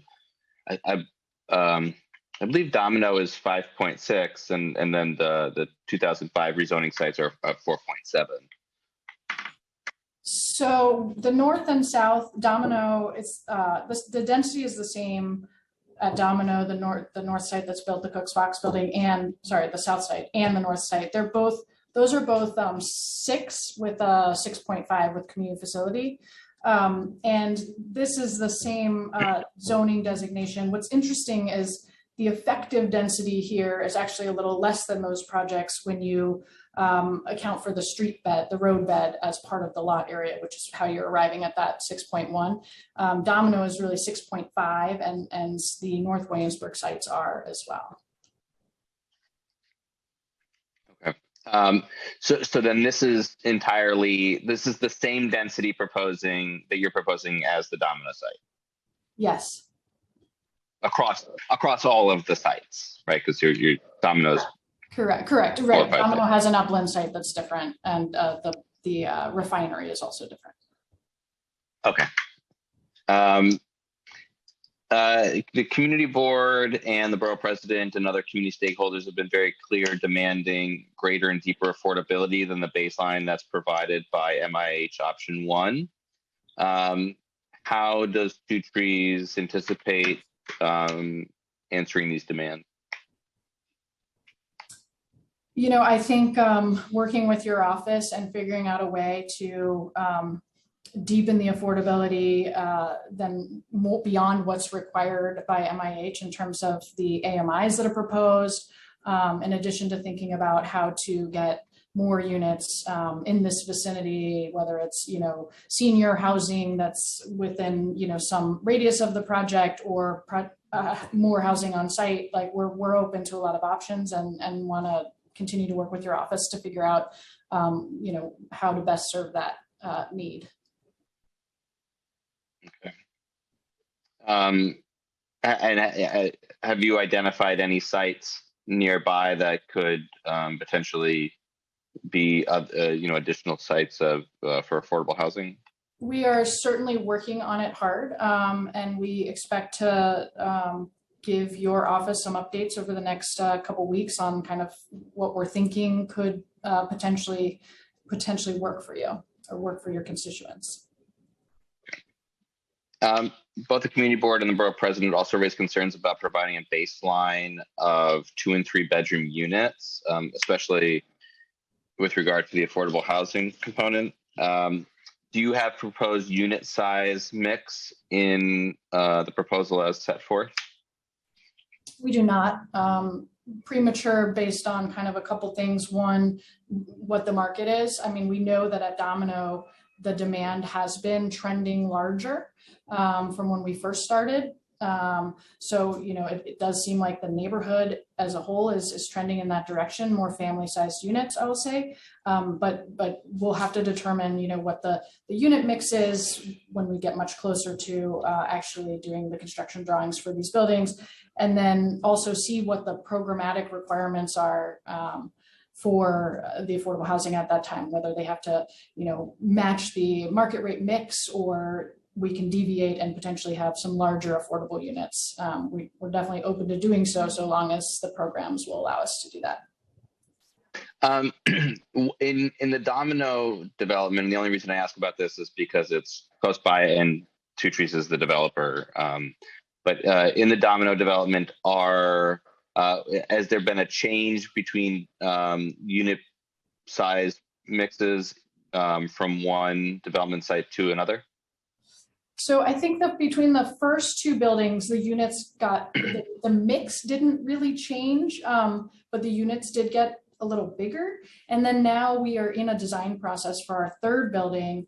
And Time expired. As we've done market research, you know, we are understanding, and whether it's kind of a COVID trend, but also I think the neighborhood is, as I said, maturing and has more kind of families living there. We are seeing a demand for more bedrooms, and we're exploring that now, and I believe we intend to include that in our next building at Domino. Chair, may I ask a couple more questions? Okay, we'll just keep it brief if we could. We had a lot of people. Yes, sir. Thank you. Thank you. Have you considered a fully electric development site, both, you know, for both buildings, both here and the remaining Domino sites? I can tell you that we just had a full day hearing yesterday on legislation sponsored by Councilmember Alika Ampry-Samuel that would make you know, all future developments and alt ones in the city fully electric as opposed to natural gas. You know, I don't think I need to tell you guys the you know, the rationale for that, and the role of natural gas in our carbon footprint and asthma rates, and it's you know, that we are moving towards a renewable grid, and you know, any new development that is using gas is a step in the wrong direction. One of your peers in the development industry, Alloy, testified yesterday at the hearing that 80 Flatbush, which we rezoned a few years back, is actually doing a full electric building with water heat pumps, et cetera. So is that something that you are exploring here or willing to commit to at this point? That is very much top of front of mind for us. It's something we discuss all the time, and not just about River Street, but as you say, our next Domino buildings. We know and embrace that as the way of the future. We also want River Ring to be a real kind of model for resiliency, and that includes, electrification. So, while we can't commit to it today because we're very much still learning exactly what it means to be a fully electric building, it's quite possible that our future Domino buildings will be, and certainly by the time we get to the River Ring building, I imagine that's where New York City will be, and I think it's where our organization will be as well. We have made steps. We did a microgrid in the Gowanus, and we're exploring a microgrid here as well, which again takes energy off the grid during the non-peak time, stores it, and then actually puts it back on the grid during peak times. That will also enable us to power the River Ring buildings through that microgrid battery system, which would further enable us to be completely electric, but also to supplement and fortify the neighborhood Con Ed grid.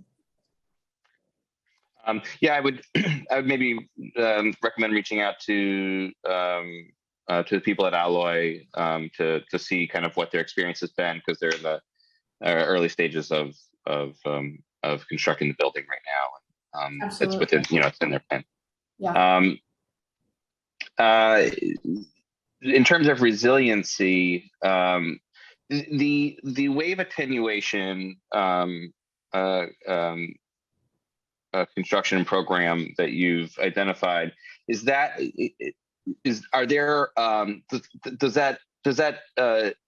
reduces the overall energy of the waves. It doesn't displace that energy elsewhere along the shorelines. Is that right? No, it absorbs it, right? So it gives you like a broader landscape to absorb it, a softer edge. So by the time that it reaches, it's not like pushing it up or pushing it down. In fact, there's not only does it, really protect this public open space and our buildings, but it protects kind of a larger section of the neighborhood and reducing that wave energy. So Okay. it's not displacing it and putting it elsewhere to exacerbate Right. the issues there, which is I think what you were asking. Yeah. That's what I was asking. Yes. Around the community facility space, other opportunities for additional community facility space. There's within the application, there's no guarantee that the YMCA will indeed build in that space. Are you proposing measures to ensure that actually comes about, and other measures to ensure that there's affordable community access to the YMCA?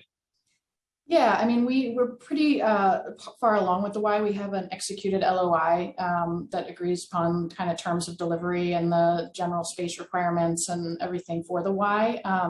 So, we feel very confident and we're happy to help you feel assured that it's going to happen in any way that makes sense. And they've articulated strong desire to kind of serve the needs of this community from kind of the, income perspective and the free swimming lessons for second graders, et cetera. But again, we are happy to kind of connect you and us to the Y to make sure that they're really meeting the member needs of this specific neighborhood. And then just I'm gonna step in here, Steve. I gave you an additional 5 minutes, and we were already over that 5-minute time limit. Okay. We do have a large number of people who are looking to testify, so we're gonna move on from the questions now. Okay. Sounds good. Thank you, Chair. Thank you, Steve. Council, do we have any other council members with questions? No, Chair, I see no other members with questions. Okay. There being no further questions, the applicant panel is excused. Council, are there any other members, any members of the public who wish to testify on the River Ring proposal? Yes, there are. And for those members of the public here to testify, please note once again that witnesses will generally be called in panels of up to 4 names at a time. If you are a member of the public who has signed up to testify on the River Ring proposal, please stand by when you hear your name being called and prepare to speak when the chair says that you may begin. We will now hear from the first panel, which will include Keith Berger, Corey Canton, Lucy Walton, and Tammy Stronach. Keith Berger to go first, followed by Corey Canton. Hi, can you hear me? Hi, can you hear me okay? Hi, Yes. I apologize. I'm going to be actually less time because I am on a work call. Unfortunately, this isn't on my work day. I did submit written comments, so I would implore that the council members read my written comments. And I would just like to add a couple of points. I am a long-term resident, current renter in the neighborhood. I've seen the impact of the development along the waterfront, having lived in a waterfront building now for 13 years. And, you know, I think Two Trees has done certain things really well, and Domino is a great park. Although I would like to note that Domino itself is still three buildings away from being complete. So the impact of that building on this community, along with a number of other buildings across this waterfront corridor, are still not really felt. And so to add now another 3,000 potential residents on top of this area without any infrastructure development or thought or planning is one issue. I am a very big fan of affordable housing. I'm on a homeless services board, been dealing with affordable housing issues for years. But, you know, I've also seen affordable housing built in other units along this waterfront that has still resulted in significant displacement of people in this community. So I'm a fan of retaining some housing, but I think 3,000 additional units is too much. It's clear this developer is willing to go to make some changes to this. They've claimed they can't go down on density. I would like to urge the council of members to really question that, really get actual details and numbers and talk to others. I think they could easily retain 263 affordable units in this development while reducing the size of the development by 25, 30% or more easily. I am a member of the land use committee. We spent a lot of time on the conditions that were presented to CB1 and approved by all CB1 members. And I would strongly urge the committee to take those conditions very seriously. And thank you very much for your time. Thank you for your testimony. Next speaker, please. Corey Canton to be followed by Lucy Walton. Time starts now. Thank you. Good morning, council members. Thank you for your service to our city. So I don't envy you. I realize that it's not an easy task to be a decision maker on a controversial development, but you don't actually have to be the decision maker if you follow the voice of the people. In fact, as a public servant, it is your role to follow the voice of the community. And the community has spoken. As Keith just said, CB1 sent a whole lot of detailed conditions for this that everyone voted on, agreed on. And to clarify those, it was essentially affordability and density.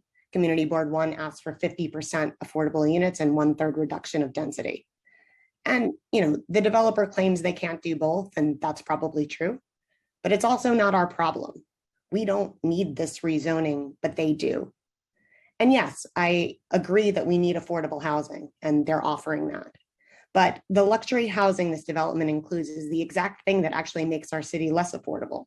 So unless the ratio of affordable units is around 50%, we just think we're making the city more affordable, when in fact, we know all of our neighborhoods are getting more and more expensive with the luxury units.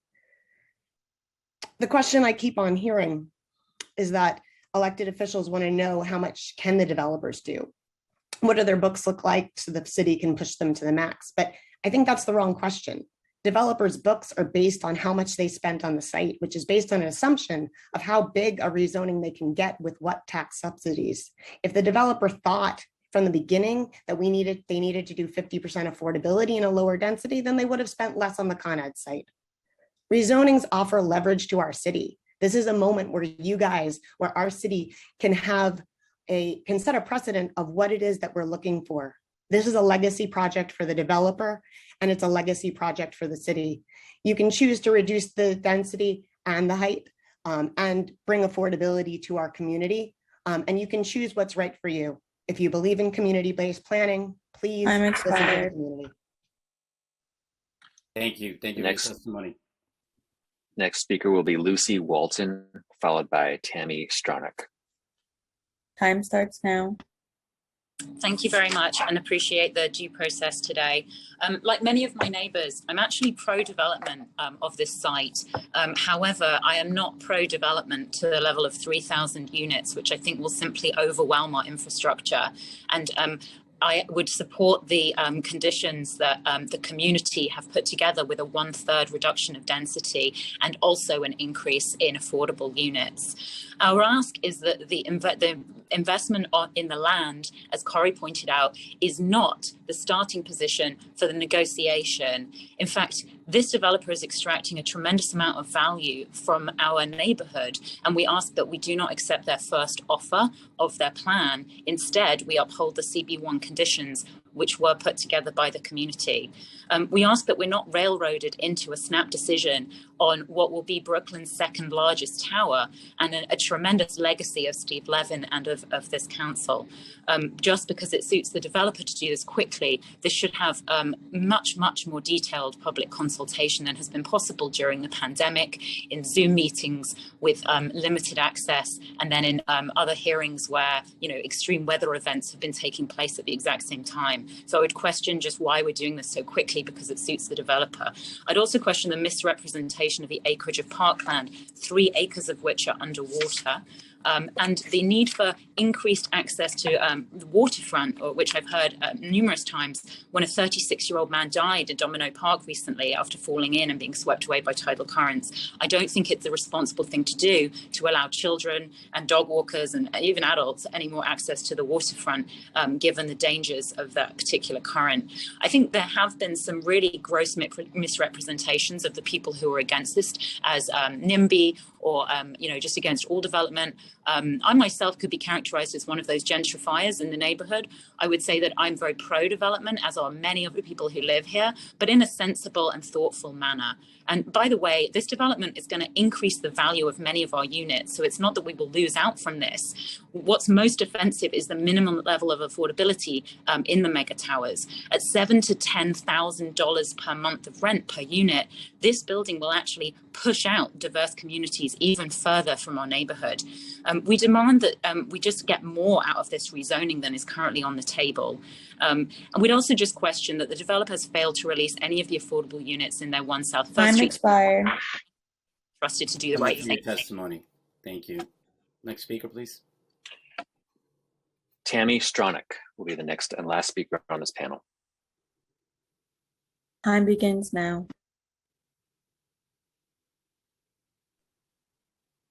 Tammy Stronach, if you can hear me, we need you to accept the unmute request in order to begin your testimony, which you can do on a telephone by pressing the *6 buttons. *6 to unmute.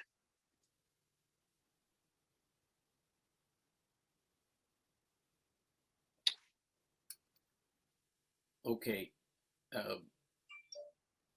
All right, we seem to be having some technical difficulties. That was the last speaker on this panel, Mr. Chair, and I don't see any members with questions, so with your permission, I'll call the next panel, which will include Ward Dennis, Richard Mazer, Katie Denny Horowitz, and Joe Chan. Tammy Stronach, if you can hear me, we will try to get back to you in a future panel. The first speaker on this panel will be Ward Dennis, followed by Richard Mazer.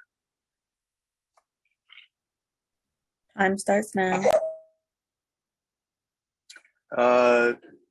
Good afternoon, everyone. My name is Ward Dennis. I live on Grand Street, less than a block away from the proposed River Ring site, and also from the developer's Domino site. I was a member of Community Board 1 during the 2005 Greenpoint Williamsburg waterfront rezoning and the first Domino rezoning, and chaired the Land Use Committee during much of that time.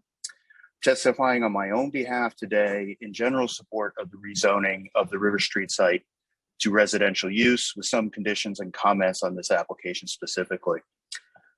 First, I really strongly support the proposed open space, which I think is nothing short of visionary. It is resilient and it is equitable. I've been advocating for a waterfront connection between the south side and the north side for years, and this 3-block site has always stood in the way. Two Trees has shown at its Domino project that it can deliver on its promises and design, build, and manage world-class open space, and I urge you to support and codify what is proposed for this site wholly and unconditionally. As for the zoning itself, I would like to see the density be in line with the tower density of other waterfront developments, including the 2005 rezoning, Rose Plaza, and the like. I don't have issue with the building heights, especially if the height allows for smaller footprints and more usable open space. The Domino development, specifically 1 South First Street, has proven that taller towers with smaller floor plates create a superior neighborhood urban experience, so let's continue that.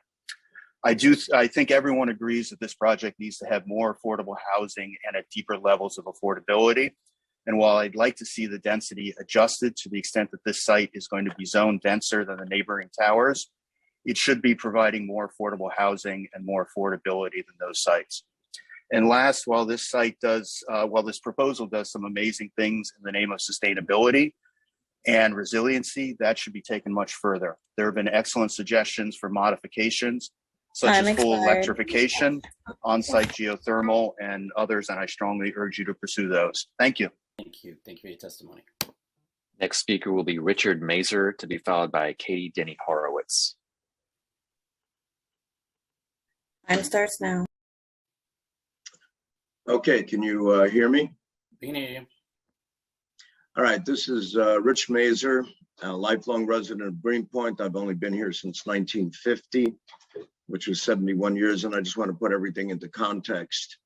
I get bored repeating the same testimony, but as I said, we're dealing with what we're left with, and basically we were sold out in a rezoning of 2005 because 100% of the community was against what ultimately happened on the waterfront. So given the hand that we were dealt, when we got here in 1950, virtually 100% of the community was affordable, because who else would want to live in the middle of an industrial wasteland surrounded by polluted water with zero access to the waterfront? Think about it. People actually lived in these communities of Greenpoint, Williamsburg, all of their lives without ever having access to the waterfront. So moving fast forward, we fought all the good fights. Councilman Levin and I were arm in arm, I remember, with hundreds of people pretty close to this site, fighting for 40% affordability and trying to get larger units, because remember, we all came here with families of 3, 4, 5, 6, whatever, so we need larger apartments.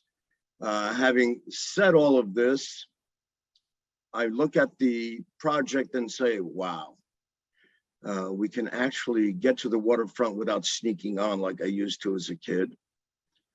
We can take care of some of the children, because we run 350, we run programs for 350 children after school, and the YMCA and us are co-partners in taking care of our youth, and the YMCA is also the people's gym. So, you know, locals can afford to go into it. And as I said in my last testimony, I'll get to dive into the pool and swim. Anyway, a lot of the things I like, so I'm for the project. And I hope you understand the Brooklyn part of the matrix. Thank you. Thank you so much for your testimony. Thank you. Katie Denny Horowitz will be the next speaker, to be followed by Joe Chan. Katie Denny Horowitz.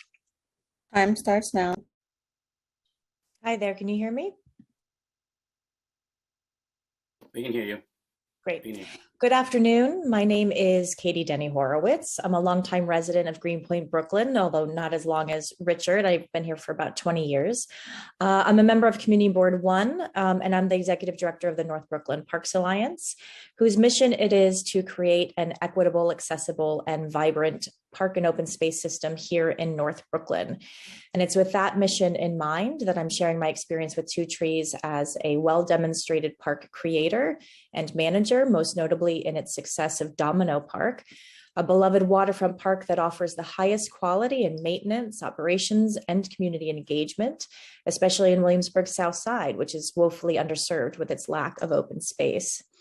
I'm speaking this morning on behalf of the creation of additional green space in our neighborhood and the innovative park design being proposed as part of River Ring. But Two Trees is going beyond just the creation of new parkland and has proposed a first of its kind public waterfront park that can serve as a model for responsible development in the face of climate change and continued environmental challenges, especially along our city's shorelines. Rather than building a hardened bulkhead edge, which only accelerates storm surge and pushes flooding to adjacent areas, the project will feature berms, breakwaters, marshes, wetlands, all designed to mitigate storm surges, reduce flooding and erosion, and better protect our North Brooklyn waterfront. River Ring Park includes 6 acres of much needed public open space, including both waterfront and in-water areas designed to engage, educate, and inspire New Yorkers to embrace the East River and support essential habitat, restoration, and environmental stewardship. This project will restore salt marshes, wetlands, oyster beds, and tidal flats, enriching wildlife and habitat while creating new protected areas for recreation and environmental education. Our neighborhood, if you know it, as our council member Steve Levin does very well, we've suffered from a very long history of heavy industry that has resulted in strong activism here, and it's been heightened to new levels in the face of climate change and devastating impacts of storms like Sandy and Ida. Thank you. So our community is Thank you for your testimony today. Thank you so innovative much. framework that elevate. Thank you. Next speaker, please. Joe Chan will be the next and last speaker on this panel. Time starts now. Thank you. Thank you for this opportunity to speak. I'm Joe Chan. I'm Senior Vice President for Real Estate and Property Management at the YMCA of Greater New York, or as Richard well titled us, the People's Gym. Just wanted to give you a little bit of context as to what this project means to the YMCA citywide and within the Greenpoint and Williamsburg neighborhoods. You'll also be hearing from Kendall Charter, who runs our Greenpoint branch, and he will dig in a little more to the local services and programs that will be offered. River Ring will afford us a unique opportunity to build a state-of-the-art YMCA that will be well positioned to secure Greenpoint and Williamsburg to serve Greenpoint and Williamsburg communities at a fraction of what it would normally cost us. Just a little bit of context on our existing Greenpoint branch that is in operation now. It is 115 years old. It is one of our smallest. We've got 23 branches now citywide, and it I believe is the second smallest. It is labyrinthine and not at all laid out to serve families in 2021. And for those reasons, a few decades ago, we embarked on a search for a site where we could build a new branch. That search intensified about 5 years ago when I joined, and we did an extensive search of public and private sites in CB1 that might work for us. There were no sites that we could find that met our location or price criteria. And we concluded that the sites that were available would cost us about 3 to 4 times what we could afford to build a new YMCA on. At that time, Two Trees approached us with the opportunity to be included within River Ring. I'm expired. The location was ideal. The terms were reasonable. Just to wrap, what we'll get out of this is a pool that's multiple times bigger than what we have now. A gym that is multiple times bigger. Thank you. Thank you again for your testimony. I see that we have, that was the last speaker? Yes. And I see that we have Councilmember Levin. His hand was up, so I'm going to turn it over to Councilmember Levin. Chair, I just wanted to thank this panel and the previous panel. These are all friends and neighbors of mine, and I just wanted to acknowledge their testimony and thank them for doing this today and taking time out of their busy day. In particular, I haven't seen Rich Mazer in a long time, so hey, Rich, it's been a while. Okay, that's all. Thank you. Seeing no other members with questions for the panel. Chair, with your permission, I will call the next panel, which will include Matt Emmy and Tammy Stronach. Matt Emmy to testify first. Time starts now.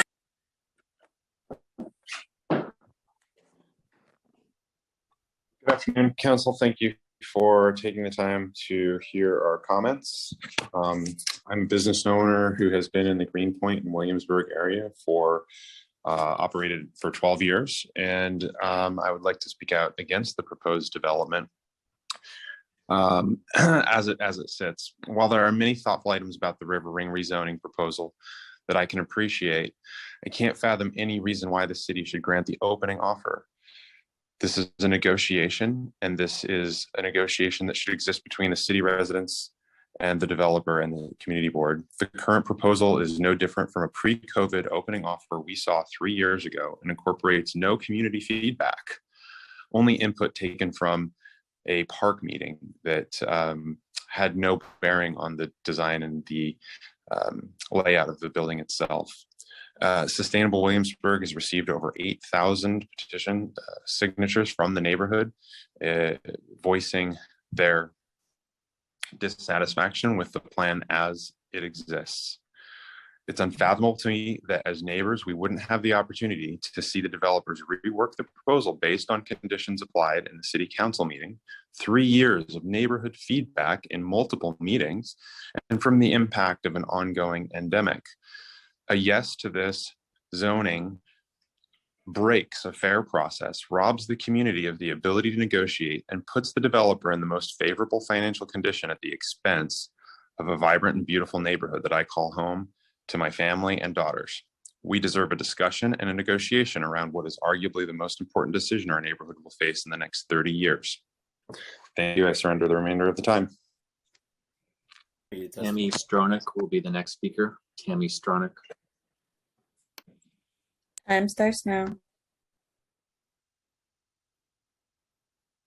Tammy Stronach, we need you to accept the unmute request in order to begin. Am I unmuted finally? Yeah. Yes. Hello? Oh, I'm so sorry. I was having technical difficulties. Thank you so much for allowing me to speak today. I'm a long-term resident of Williamsburg. I've been here for 30 years. I came in with the first wave of artists. I opened a modern dance theater here that was subsequently lost to development. All of my friends have moved. I personally would benefit financially from this transaction because it'll increase the value of my apartment. But the soul of the neighborhood is not something you can put a price on. And I feel like Williamsburg is just being gutted at the benefit of massive developers. And the bottom line here is profit for them. It isn't sustainability and resiliency and affordable housing. But the bigger issue for me is I actually like the conversation I heard today. I like a lot of the proposals on the table. I just don't think that this is a good partner. From what I've heard, they have absolutely not made good on their promises with affordable housing. They've lied to tenants about their affordable housing being affordable housing. That went to court, and appellate court found them guilty of fraud.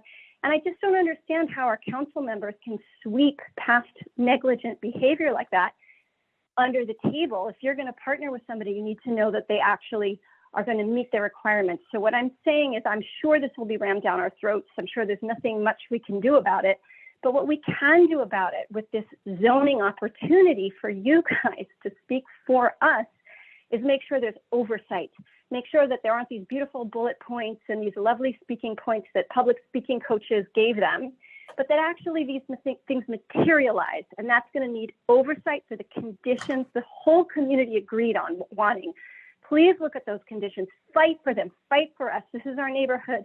This giant Tokyo-style tower is going to look down on us, and us little peons are going to look up at it and feel completely helpless in the face of development pushing how our city goes and not our council members standing up for us. That's what I have to say.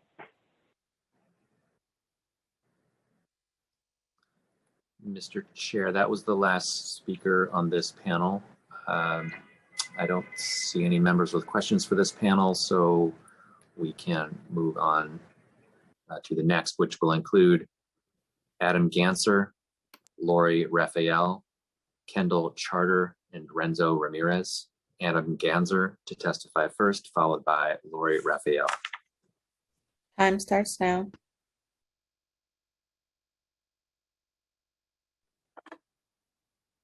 Adam Ganzer, if you can hear me, we need you to accept the unmute request in order to begin your testimony. Can you hear me? Yes. Great. My name is Adam Ganzer. I'm the Executive Director of New Yorkers for Parks. I would like to thank you for the opportunity to speak today in favor of a River Ring project proposed by Two Trees. This project speaks to three priority policy issues facing the city: a dearth of public green space, a general lack of preparedness for climate change, and a shortage of affordable housing. This project, a private development, ambitiously seeks to do its part to address these three important challenges. On affordable housing, all too often, the priorities of open space and affordability are pitted against each other. In private developments, Two Trees has demonstrated a commitment to both with this project, prioritizing affordability of those New Yorkers most in need of affordable housing. The development proposal currently dedicates 25% of the total units to affordability, with 40% of those units targeted to very low income New Yorkers, making 40% of the area median income. While New Yorkers for Parks focuses on open space must have equitable access, and Two Trees' initial proposal is a start in that direction. With park space, according to our own research, North Brooklyn has one of the lowest rates of open space per capita in the city, making this development of parks a critical priority. Even though there is no requirement for the developer to do so, Two Trees is committed to build an ambitious park that will make possible a string of waterfront open spaces from Brooklyn Navy Yard to Newtown Creek, unthinkable just 10 years ago. What's more, it will be fully public and paid for and maintained by private dollars, costing the city nothing. Last, on climate resiliency, the proposed park is not just a park.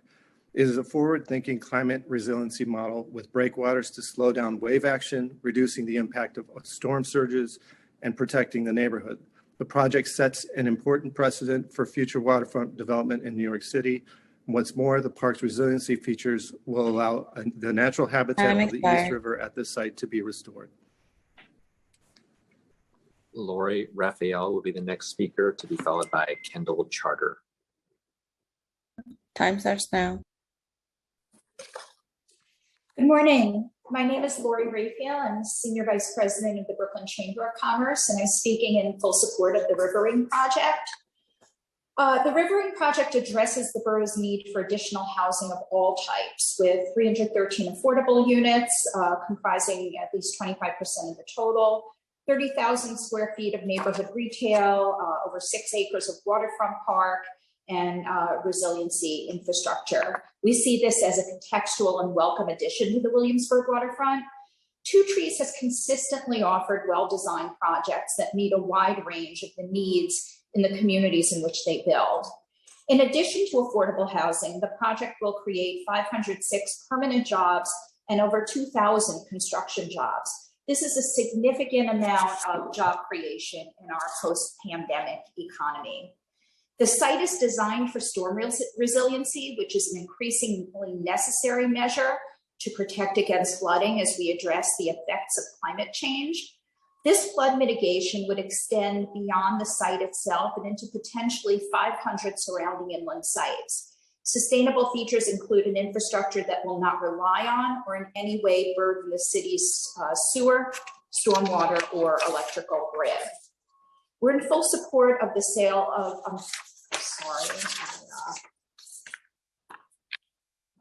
different second page, and I apologize for that. We would like to see this project built in its current format. It's sustainable. It addresses the need for housing in every sector in the borough, and we urge you to approve it. Thank you. Kendall Charter will be the next speaker, followed by Renzo Ramirez. Time starts now.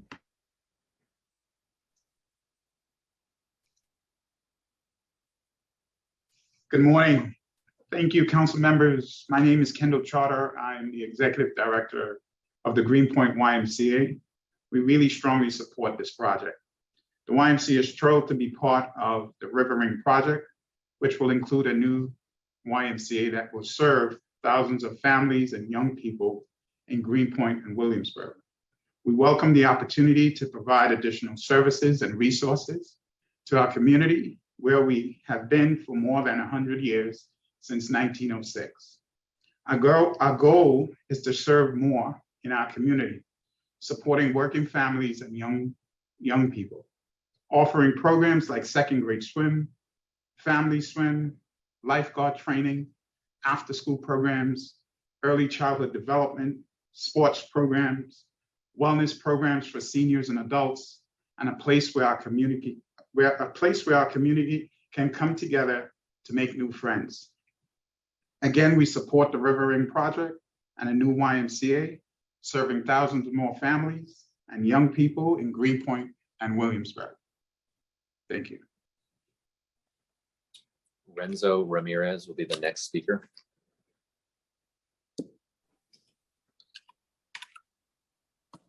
Hello, can you guys hear me? Yes. All right, awesome. Sorry if you can't hear me. Good evening. My name is Renzo Ramirez, and I am a member of 32BJ. I work as a doorman, and as you know, 32BJ is the largest property service union, representing 85,000 property service workers across the city. We maintain, clean, and provide security services in buildings like the one being discussed at River Ring. We estimate that this rezoning, which will allow the construction of 2 residential towers with nearly 300 affordable apartments, community, retail, and parking space, River Ring will provide 500 permanent jobs and more than 2,000 construction jobs on a site that currently supports 0 employment. The permanent jobs include YMCA employees, building service workers, park maintenance, retail, and nonprofit employees. This commitment to good permanent jobs in this project is clear. The best way to make sure that developments like the one proposed have a positive impact on building service workers is for developers to make a formal commitment to paying the prevailing wage and create good jobs with family-sustaining wages and benefits. We are pleased to let you know that the developer affiliated with this project, River Street Partners LLC, has a track record of creating good jobs throughout their portfolio. River Street Partners LLC has made an early commitment to creating prevailing wage building service jobs at this site. We are in full support of this project. These jobs are typically filled by local members of the community, and because of this commitment, will pay family-sustaining wages, which help bring working families into the middle class. The percentage of affordable apartments are needed for working people in Brooklyn. This affordable housing and commitment to good prevailing wage jobs will give opportunity for upward mobility, security, and dignity to working class families. 32BJ supports responsible developers who invest in the communities where they build. We know that this development will continue to uphold the industry standard and provide opportunities. Okay. Well, thank you for your time, guys. Chair, that was the last speaker on this panel, and I don't see any members with questions for this panel. So with your permission, we'll call the next panel, which will include Jose Leon, Rashid Littlejohn, Ruben Colon, and Sinead Wadsworth. First speaker will be Jose Leon, followed by Rashid Littlejohn. Time starts now.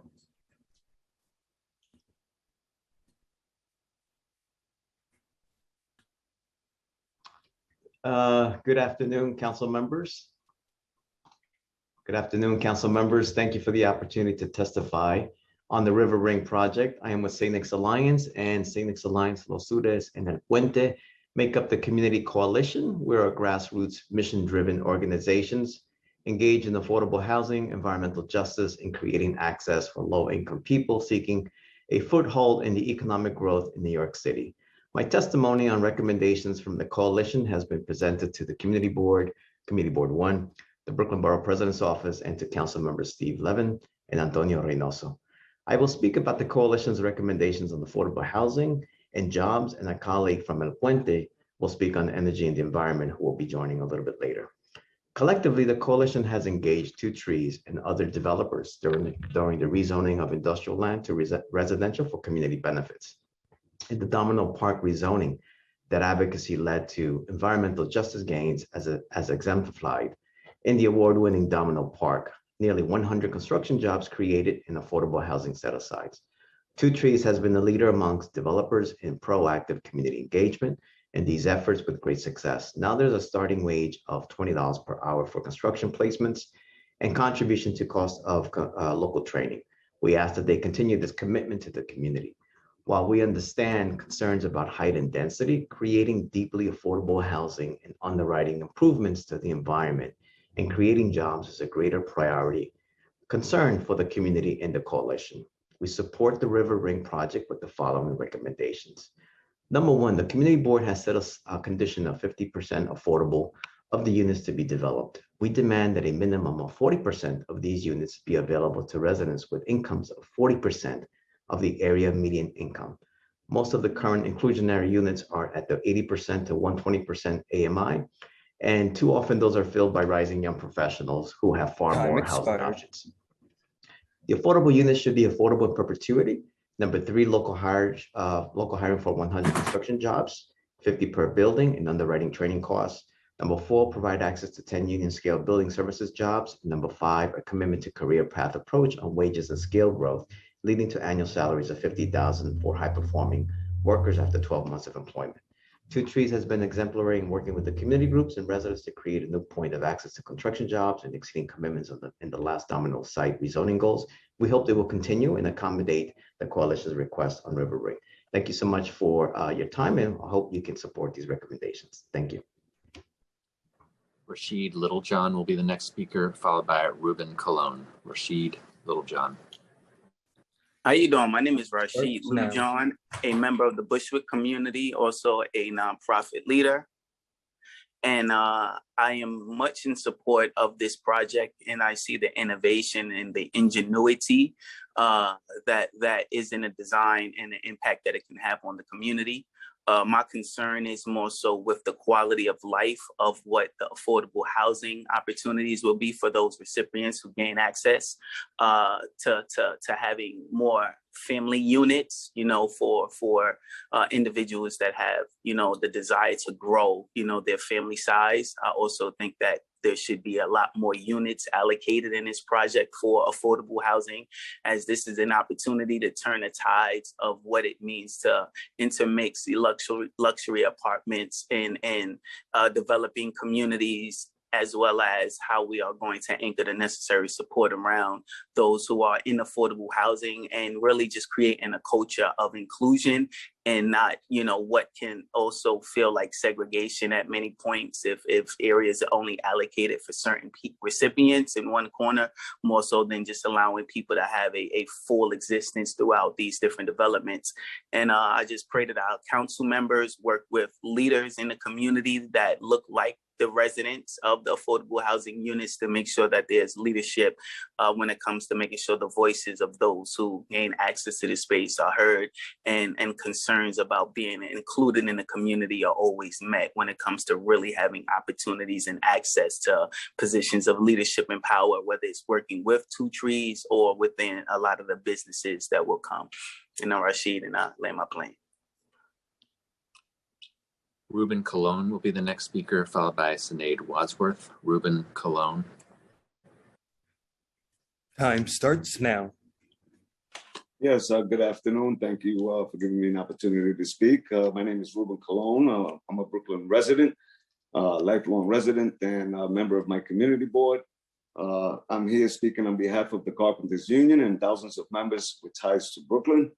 Thus far, Two Trees Management has complied with the suggestions and wishes of the community board with reference to engaging in dialogue with the Carpenters Union on labor standards.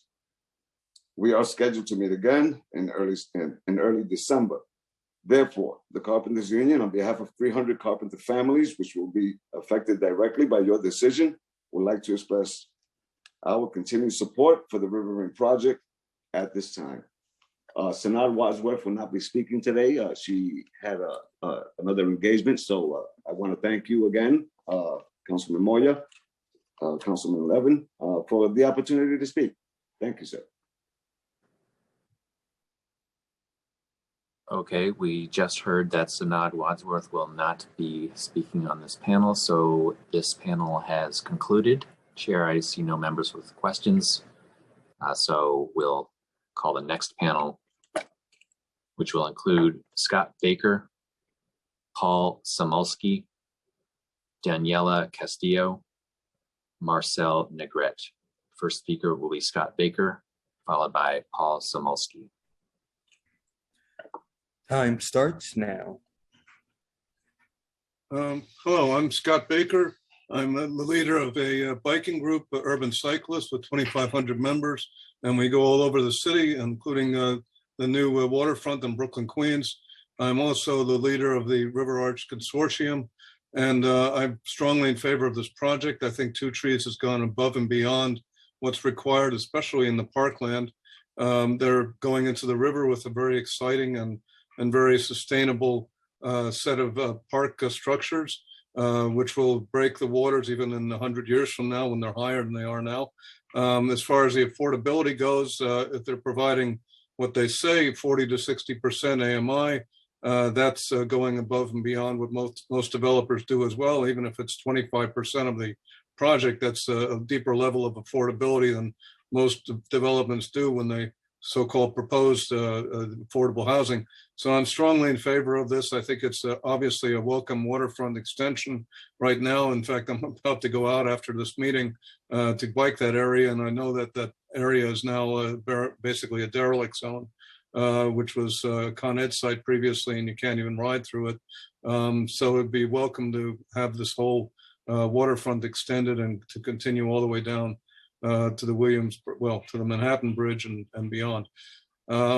So I hope this will be approved, and I look forward to it being built. Thank you. Paul Samulski will be the next speaker. Paul Samulski. Time starts now. Mr. Samulski, if you can hear me, we need you to accept the. Hello. Hello. Hi. My notes say good morning, but I'm going to change that to good afternoon because we've been here a while. Thanks for the opportunity to be heard. My name's Paul Samulski, and I'm the president of the North Brooklyn Chamber. We're a hyper-local business organization that represents Bushwick, Greenpoint, and Williamsburg. And I'd like to inform the council at this time that we're in favor of the River Ring proposal, and actually have been since it was first presented to us back in 2019.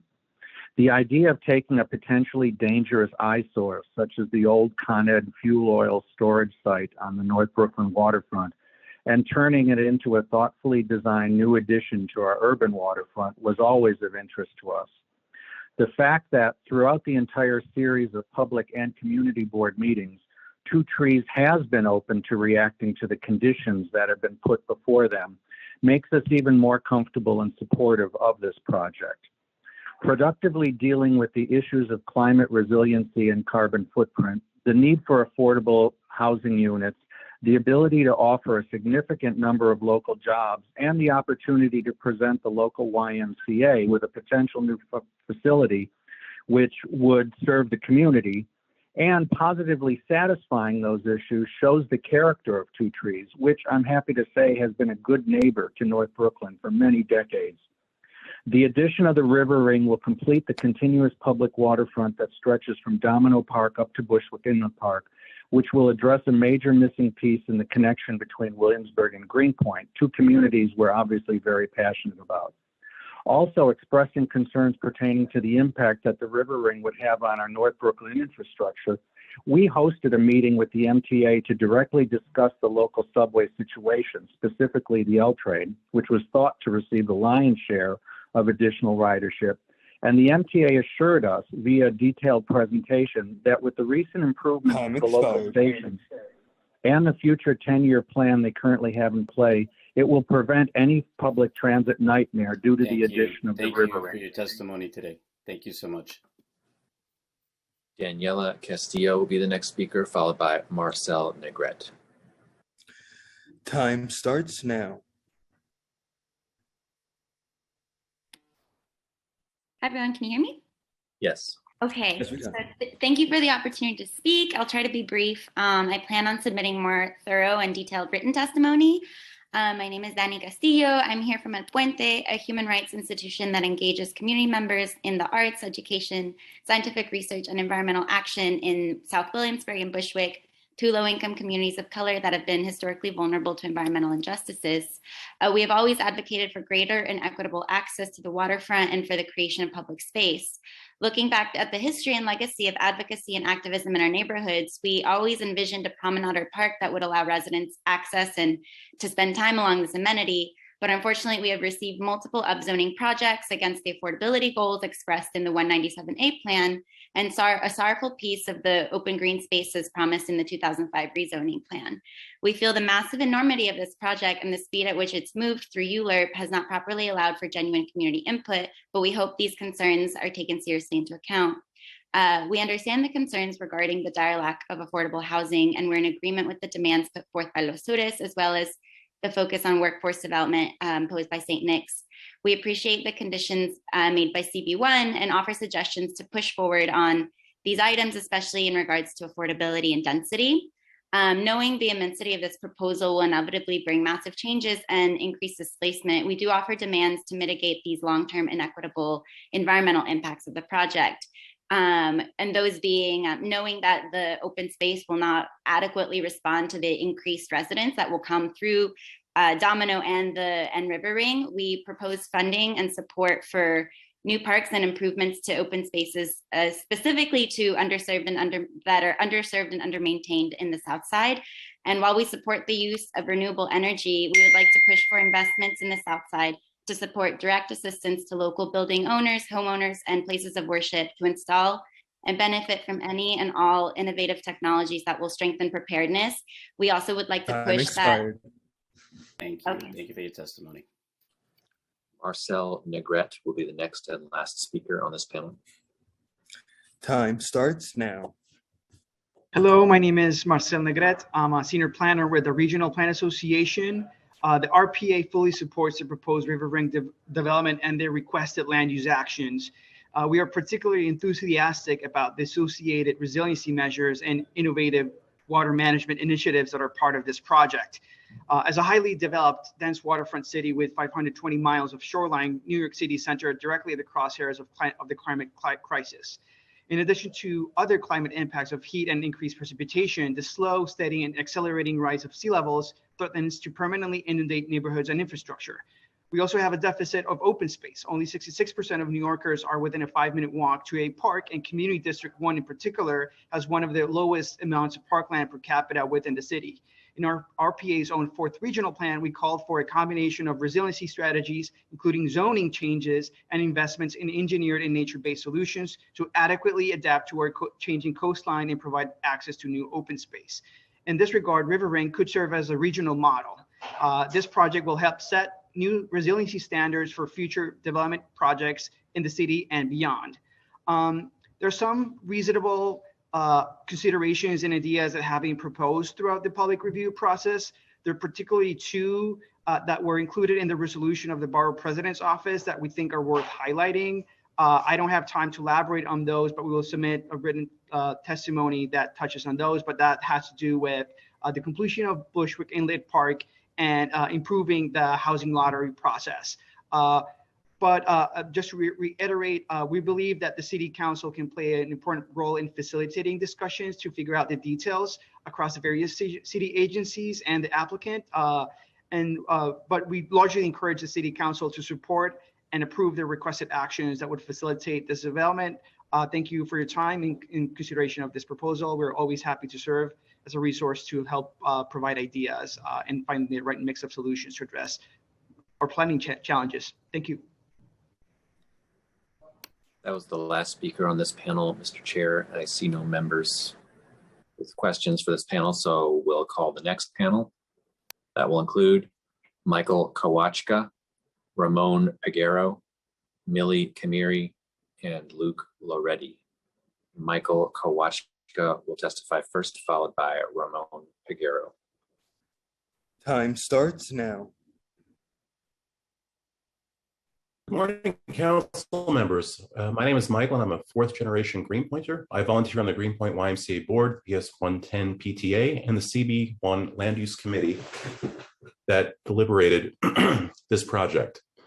Through various public hearings, it's increasingly clear that there is strong, diverse community support for the affordable housing included in this project, as well as the park, the new Y, and the job creation that will be generated. Project supporters outnumber opponents at each of our public hearings. And I have found that the vast majority of opposition to River Ring is coming from immediate neighbors to the site where residents may experience negative impacts on their waterfront views. Currently, neighbors enjoy uninterrupted views over the site, which is vacant except for a few interim uses. The folks that insist the site remains zoned for manufacturing are being disingenuous. They would really just prefer that nothing gets developed there. The truth is, this site on Williamsburg's Gold Coast will never remain vacant. It is too valuable as a potential residential site that includes hundreds of affordable units, or even with its existing zoning, which can be used for big box retail, distribution, and last mile delivery. We all know that the Two Trees proposal can be improved upon. That's what this process is for. So we can give our input and recommendations to maximize the community benefits for any development on the site. In my affordable housing, park space, and community facilities like the YMCA in the Two Trees proposal does just that. I urge you to approve the proposal with workable conditions that ensure that the site can actually be developed with the community benefits that are being proposed. Thank you. Ramon Peguero will be the next speaker, followed by Millie Kimiri.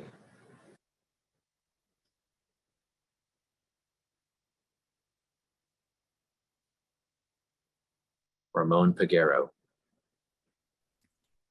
Time starts now. Ramon, if you can hear me, we need you to accept the unmute request and turn on your video. We'll try to come back to Ramon Peguero and go next to Millie Kimiri. Millie Kimiri, if you can hear me, we need you to accept the unmute. Thank you.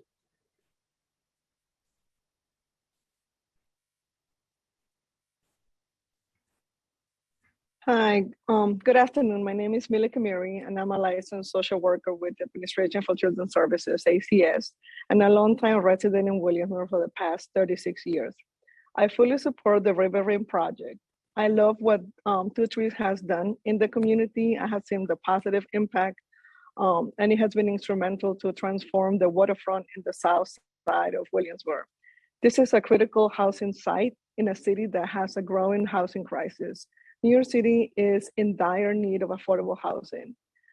And this housing crisis will only escalate without immediate and direct action. The most effective way to combat this crisis is to build more housing, especially affordable housing for low-income families. And this is an obvious and critical site for housing. This community has long fought to replace sites like this with housing and open space. This site is one of our last chances to access significant open space on the waterfront, which is exactly what this is. I have seen how this neighborhood has gentrified, and I don't think it's fair to leave this land vacant or turn it into another factory. In addition, my nieces and I have truly enjoyed Domino Park, and I'm excited to see what River Ring will offer to the community. And I'm super excited to see finally a YMCA in my neighborhood for the children and the community to enjoy.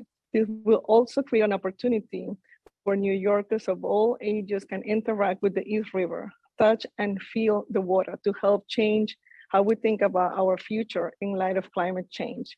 The new approach to the water will also provide a 6-acre model for resiliency, ecology, education, recreation, and community building.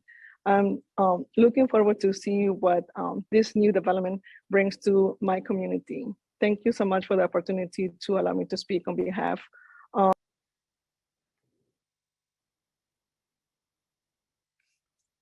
Luke Loretti will be the next speaker on this panel. Luke Loretti. Time starts now. Hi, my name is Luke. I'm a North Brooklyn resident living about a 10-minute walk away from the River Ring site. I think this proposal is a home run.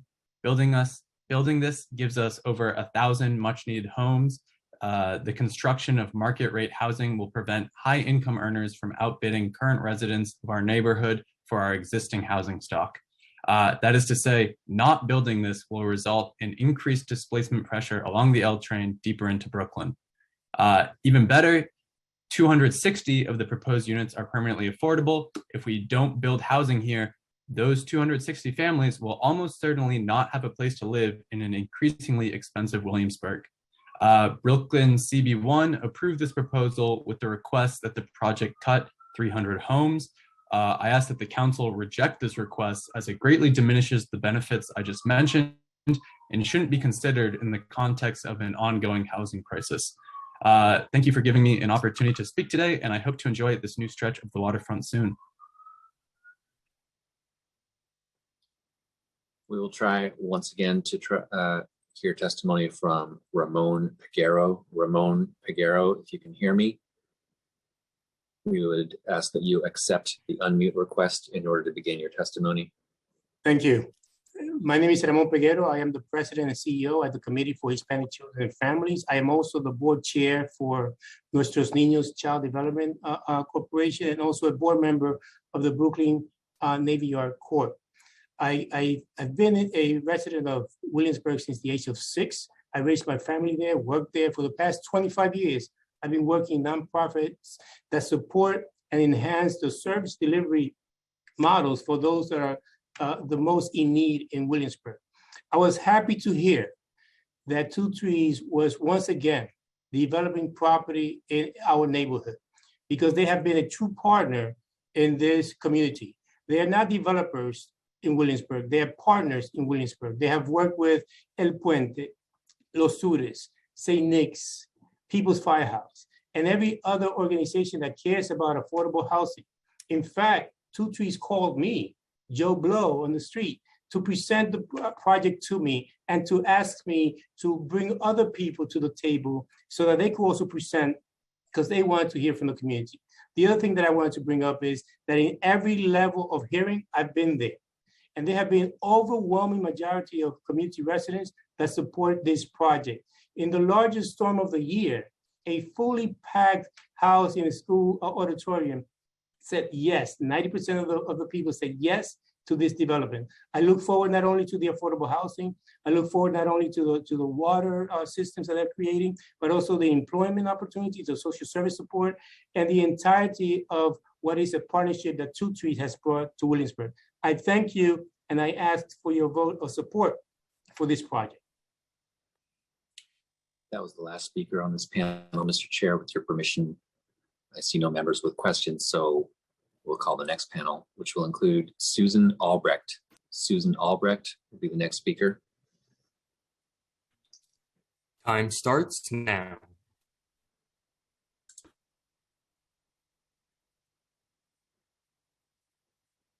All right, you can hear me, right? Yes. Okay, good. All right, thank you. My name is Susan Albrecht. I am a 30-year resident of North Brooklyn and a former member of Community Board 1. I'm speaking in opposition to the proposed rezoning. Before I begin my testimony, I ask the City Council, legal staff, and Department of City Planning to review the viability or validity of the initial public hearing on this matter, which was held in person on September 1st, 2021. There was no opportunity for members of the community to join the meeting remotely, and no video was made of this hearing to inform the public of the details of this very, very significant project.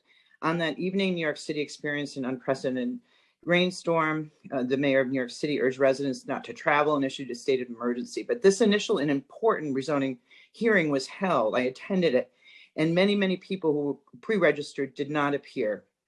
I believe that this initial September 1st public hearing should be deemed invalid because of the state of emergency. But here we are today, and the ULURP process for River Ring application has continued at an unprecedented speed to railroad this rezoning through all channels before the end of this administration. The River Ring project is too large for our already congested neighborhood. At a height of 60 stories, it's more than 50% higher than what was planned in the 2005 waterfront rezoning.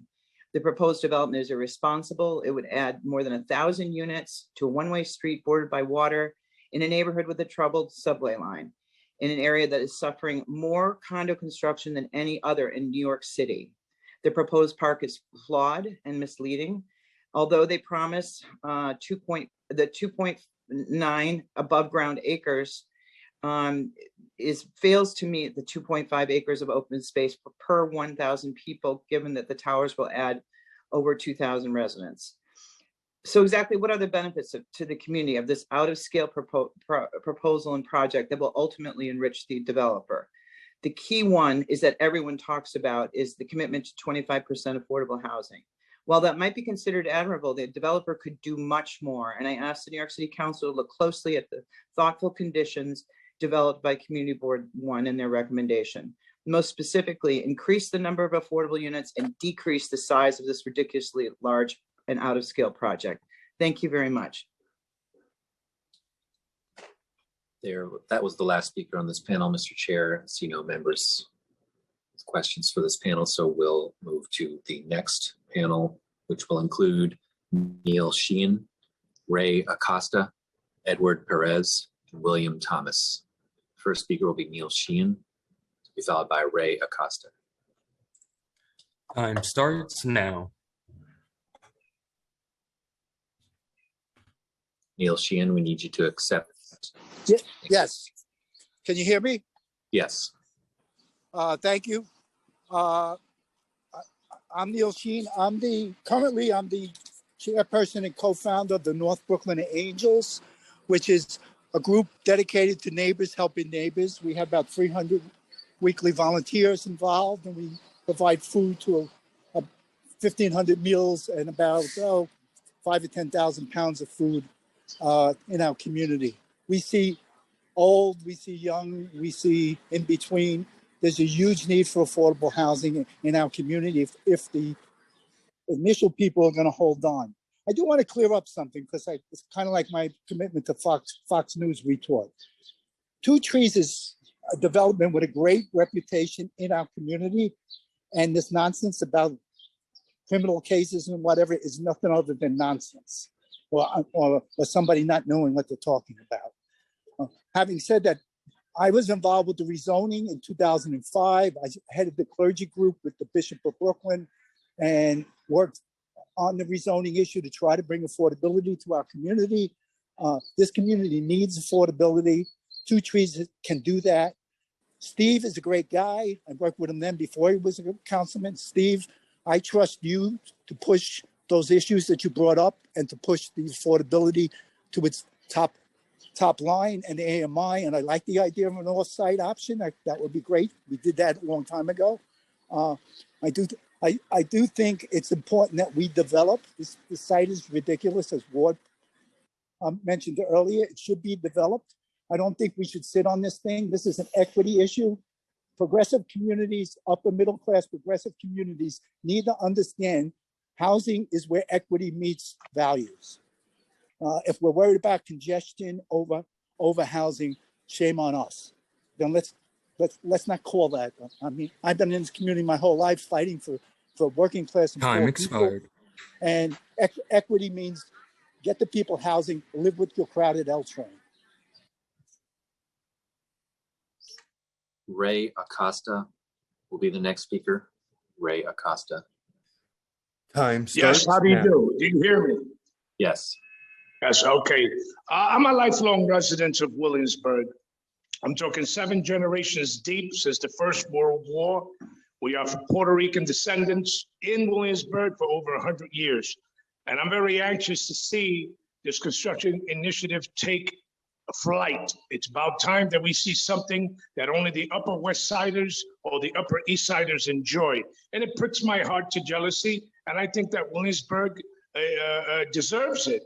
While I want to see this done by Two Trees, which I applaud, I am an advocate of not just affordable housing, but low income housing, which is something that I'm not hearing from so many politicians and elected officials or representatives. No one is saying anything about low income housing, which is something that should be emphasized, not just affordable housing. And yes, there is a difference. Again, I take my hat off to Two Trees.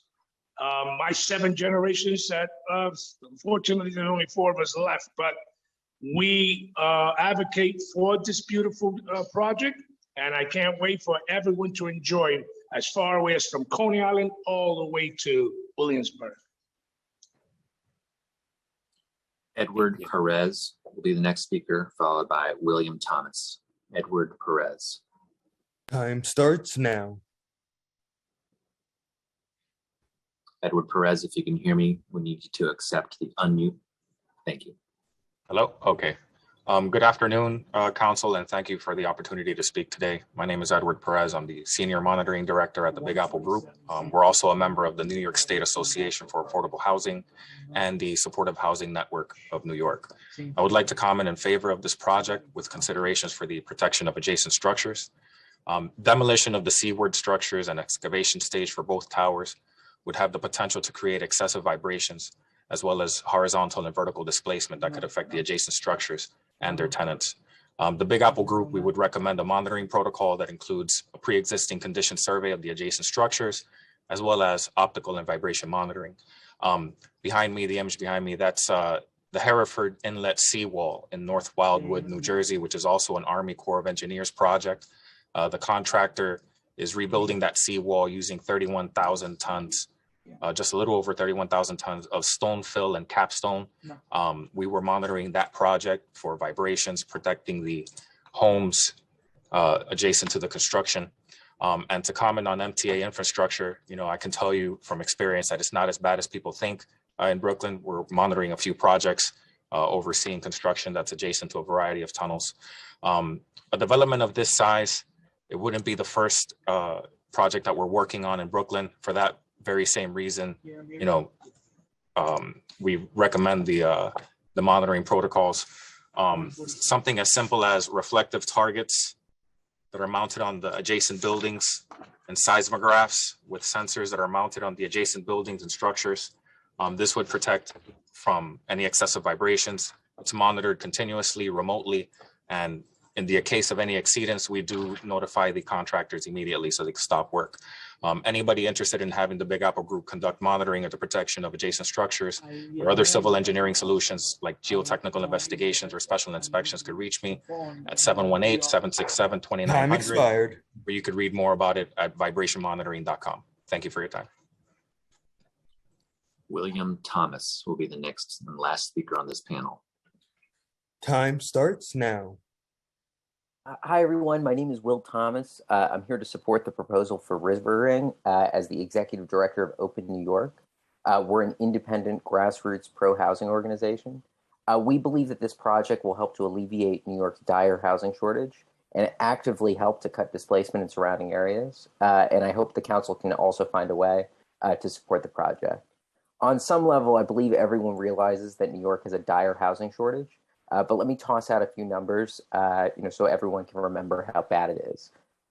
There are thousands of children that sleep in shelters every single night, 14,000 children. Homelessness is at the highest rate since the Great Depression. The affordable homes in this proposal are badly, badly needed. In addition, the market rate homes this rezoning will allow will also help by proactively preventing displacement elsewhere. The median household income of this census tract is well over 6 figures. More broadly, the Williamsburg waterfront is an extremely desirable area. And although it would be many families' first choice, if the wealthy can't find new places to live here, they will simply bid up the price of existing housing.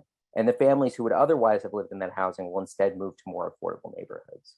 As displaced demand increases, up goes the rent, which forces current tenants to allocate ever larger shares of their income to stay in their homes.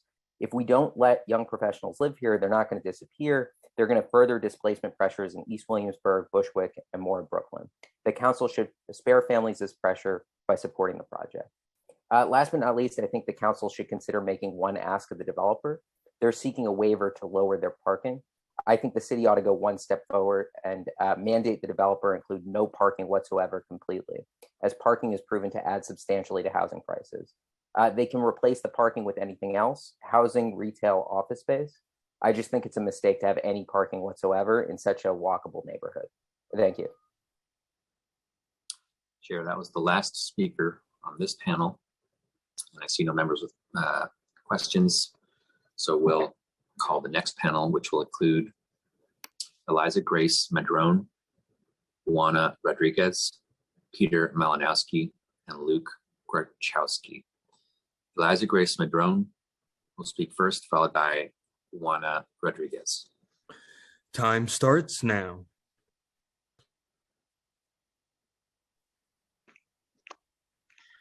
Good afternoon.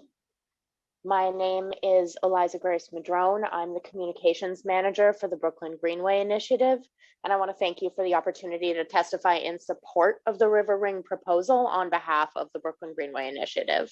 We're a nonprofit organization that's been focused on the Brooklyn Waterfront Greenway for 2 decades as a 26-mile green ribbon of active transportation and open space from Greenpoint to East New York. And we are in support of Two Trees River Ring proposal and would like to ask you to consider approving it as presented. The city's open space has never been more critical to the mental and physical health of New Yorkers. And there is also very clearly an urgent need to address climate change and increase resilience along our coastline by creating this kind of soft edge and living shoreline, by increasing public access to the waterfront, balancing growth and risk through land use policy, and by capturing the value of parks through the kind of creative partnership and funding models that are carefully responding to local needs and context. And that kind of opportunity for creating new parks and waterfront access, they're few and far between. Public funding for construction and for ongoing maintenance is severely lacking, and public-private partnerships are a proven solution, with Two Trees as a proven responsible partner. This proposed waterfront park and the protected in-water access would introduce an entirely new waterfront experience, which is rarely seen in North Brooklyn. And the River Ring would be one of the last remaining stitches in the green ribbon around the waterfront. We'd also like to underscore the ability and commitment of Two Trees to the ongoing maintenance and operation of the waterfront park, which would be a significant ongoing investment in the local community and the public realm at large without adding to the city budget. We need to protect our shorelines from sea level rise and superstorms and foster this Time kind expired. of connection. Thank you. Juana Rodriguez will be the next speaker. Time starts now. Buenas tardes. Mi nombre es Juana Rodríguez. Yo apoyo este proyecto de River Ring. Yo tengo más de 30 años viviendo en la área de Williamsburg, en los sures. Y estoy contenta de que hagan este proyecto para tener más oportunidad de trabajo, para tener una renta asequible de bajo ingreso, para que haya la oportunidad de uno poderse bañar en nuestro río, uno poder nadar, que me gusta, tener un gimnasio que uno pueda hacer ejercitarse para una mejor calidad de vida. Estoy contenta, que sigan hacia adelante. Gracias. Gracias, Juana. Gracias por estar aquí y por su testimonio hoy día. Y si quieres emitir eso, nos puede mandar también en escrito acá al consejo. Ok, está bien, gracias. Gracias, que tenga un buen día. Gracias igual.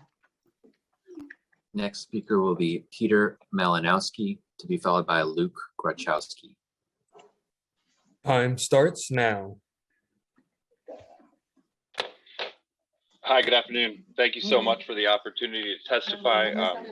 I'm here to testify in full-throated support of the River Ring proposal. I'm representing Billion Oyster Project. We're an ecosystem restoration and public education initiative, a nonprofit that works citywide. So we work throughout all 5 boroughs, throughout all 500 miles of coastline, trying to make New York Harbor a more accessible and abundant place by restoring oyster reefs to the harbor with communities around New York City, particularly public school students. The waterfront design proposed by the River Ring is innovative and is one of very few examples where a developer or city agency or anything like that works to make the harbor more accessible to New Yorkers and welcome the East River into the city in a way that's safe and responsible. We've been working with Two Trees for the last few years, engaging the public and public school students in the water and monitoring water quality at the site. I have to say that I find the earlier comments that New Yorkers should not have access to the water because it might be dangerous to be deeply offensive, and that the fact that we should only have that only people who can afford houses in shoreline communities should have access to the water is offensive to me personally. And I'm just have been thrilled to work with Two Trees, and we believe that New York Harbor is New York City's biggest and best looking open space and should be accessible to all New Yorkers. And so we're thrilled with the innovative designs at the site, and we couldn't be happier with our partnership there or with the landowners, critical and enthusiastic interest in water quality and a shoreline that actually takes into consideration rising water levels. And we believe this project is not only good for improving access to the harbor, but is also a key part of proactive planning for global climate change and rising water levels. Thank you so much, and that's it for me. Luke Gorchowski will be the next and last speaker on this panel.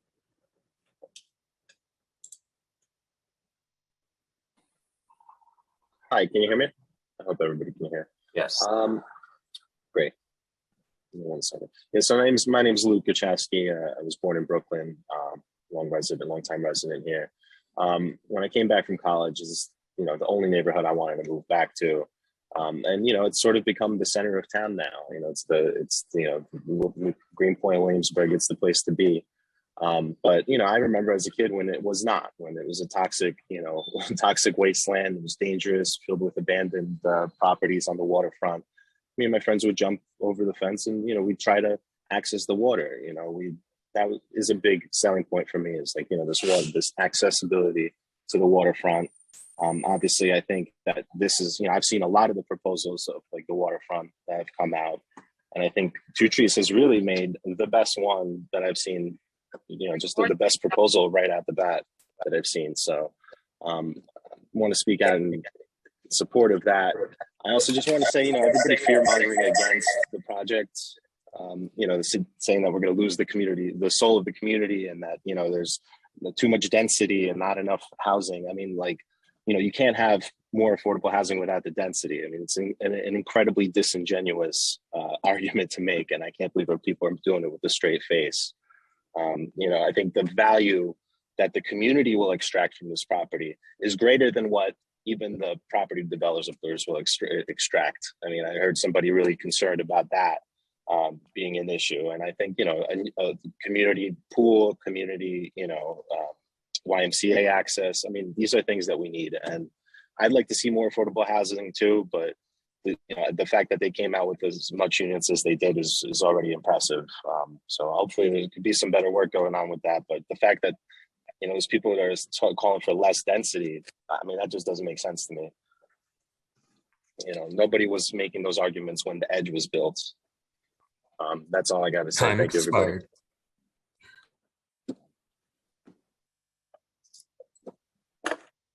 That was the last speaker on this panel, Mr. Chair. And I see no members with questions. So we'll move to the next panel. That will include Paul Pulo, Allison Stone, Zane Shelby,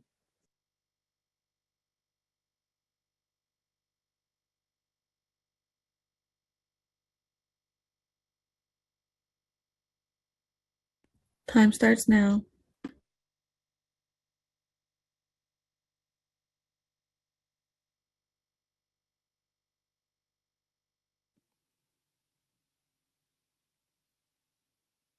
Do we have the next speaker? Paul Pulo, if you can hear me, we need you to accept the unmute request in order to begin your testimony.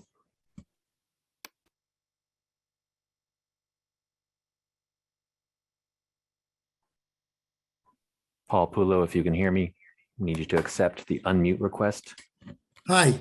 Yes, I'm here. Okay, Paul. Hi. You're Okay, ready. sorry. All right, so my name is Paul Pulo. I'm the board chair of the Greenpoint Y, and I'm also the president of North Brooklyn Development. I'm wholeheartedly in favor of this project. It's going to bring affordable housing. It's going to bring permanent jobs and union construction jobs. But more important to me is it's going to have a brand new, beautiful Y with a state-of-the-art aquatic center. It's going to be able to bring the Y to the south side and the north side of Brooklyn, new communities that have not had the benefit of a YMCA. This design is magnificent. It's futuristic and it's bold. And I think that wholeheartedly, the community is going to have something that generations will look forward to. So thank you for your time and please approve the project.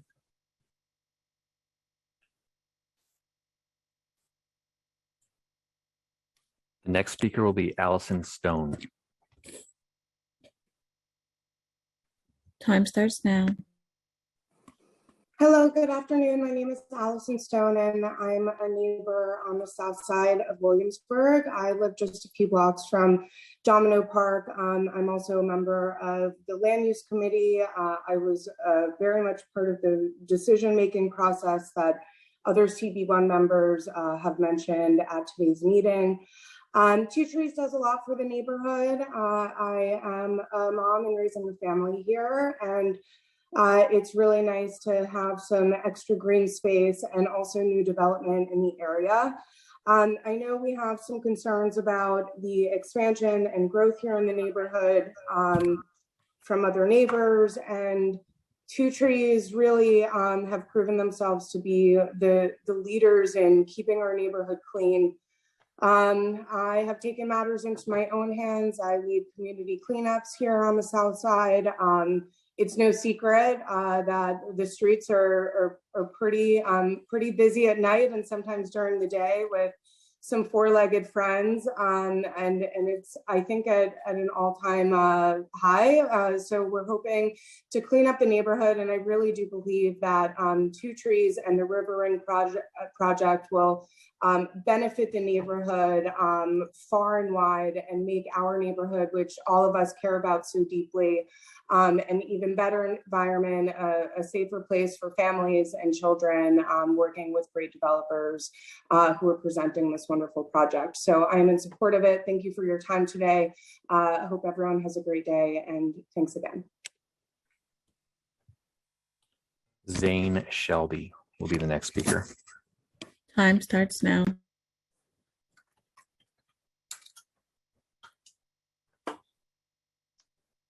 Good afternoon. My name is Zane Shelby. Thank you for this opportunity to speak. I want to express my support for the River Ring proposal. I've lived in North Brooklyn for 8 years.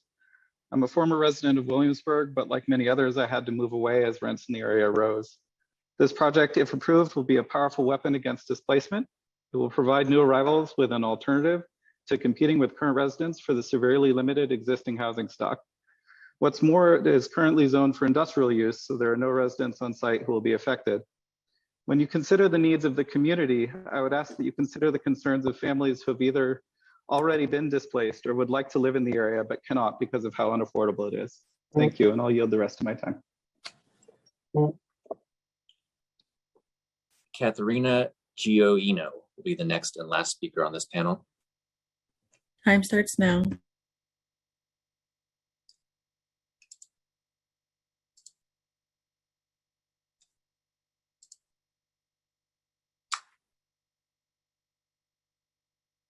Seem to be having an issue with Katharina.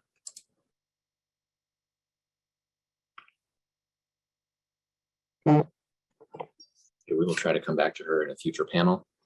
Chair, that was the last speaker, and I see no members with questions for that panel. With your permission, we'll move to the next panel, which will include Arelis Pujols, Maria Lauger, Marnie Majorel, and Rosangel Perez. Arelis Pujols to be the first speaker, to be followed by Maria Lauger. Time starts now. Arelis Pujols, if you can hear me, we need you to accept the unmute request in order to begin your testimony, which you can do by phone by pressing *6 on your keypad. *6 to unmute. We'll try to come back to Arelis Pujols. Is Maria Lager available? Maria Lager. Maria Lager, if you can hear me, we need you to accept the unmute request, which you can do by phone by pressing *6 on your keypad, *6 to unmute. Okay. Sí, buenas tardes. Mi nombre es Arelis Arelis Pujols. Pujols. Thank you. Sí. Quiero expresar que estoy muy contenta con el proyecto que quieren hacer por el río. Entonces, yo tengo más de 30 años que vivo en esta comunidad de Williamsburg. Me gustaría tener la oportunidad de conseguir un apartamento asequible de bajos recursos, porque por aquí las rentas son demasiado caras. Y me gustaría conseguir un apartamento ahí en este proyecto nuevo que van a hacer. Muchas gracias. Gracias, Arelis, gracias por su testimonio de día. Y si quiere puede también someter eso en escrito al consejo, pero gracias por su tiempo. Ok, gracias. Do we have Maria Lager available? Maria Lager, if you can hear me, I need you to accept the unmute request in order to begin your testimony, which you can do by phone by pressing *6 on your keypad.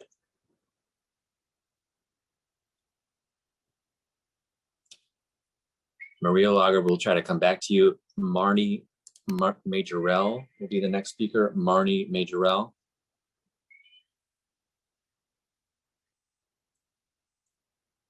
Marnie Majorel, if you can hear me, please accept. Thank you. Time Hi, starts now. how are you? Thank you for allowing me to speak today. I just wanted to thank everyone who testified before me and hope that their concerns will be taken into account. I am in favor of the River Run project, very involved in environmental work. I care deeply about green infrastructure, natural habitat, water quality, and people's access to nature and to parks. And I think this project is invaluable in those respects. The landscape design is stunning in terms of its aesthetic value as well as its ecological value. And I think a lot of thought has been put into it. And I think the neighborhoods will benefit from it, and also so will our water quality, and it will be an amazing, so much for my testimony. Rosangel Perez will be the next speaker. Time starts now. Hello, I'm not sure if you can see me. Can you hear me? We can't see you, but we can hear you. Oh, that's wonderful. Thank you for the opportunity to speak to this amazing panel. My name is Rosangel Perez. I am one of the Perez sisters. I was born and raised in Williamsburg, Brooklyn. I am an affordable housing advocate. I'm also a small business owner. My sister and I have a small business right in front of where this Two Trees property will be built. And I'm offering my testimony in support of this project. I look forward to more green spaces. I am sympathetic to the people and their testimony here in relationship to traffic concerns. We've been dealing with traffic concerns since we started building nonstop. As I've been waiting to even speak, it's been nonstop construction. This is just what it also means to live in Williamsburg, Brooklyn. And so, yeah, it's a little bit disheartening and disingenuous when people are like concerned about views. We've already lost them. This is already a very congested neighborhood. One thing we don't speak about is the impact of small businesses, how we also need foot traffic. And one of the reasons that we are still here is because we benefited from the foot traffic when Domino Park opened. So yeah, I'm definitely in full support. of this project, and I look forward to being in discussions where we do discuss traffic flow, parking. I do think parking is an issue, and I do think we also need more parking, and I'm in support of affordability, however that can be fulfilled. Thank you for your time, and that's it. Thank you. Chair, that was the last speaker on this panel. I don't see any members with questions for the panel, so we'll try to get to the next panel, which I believe will include Harrison Grinnan, Julia Amanda Foster, Melissa Cosme, and Sunny Nguyen. Harrison Grinnan to speak first, followed by Julia Amanda Foster.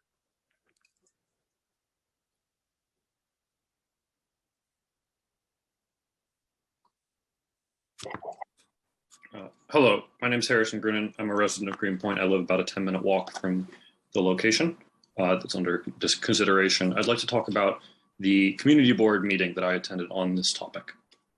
This was the night of the superstorm. After the meeting, which was primarily majority support for the project in question, on the walk home, I ended up encountering floodwater that was about 18 inches deep. It went above my kneecaps.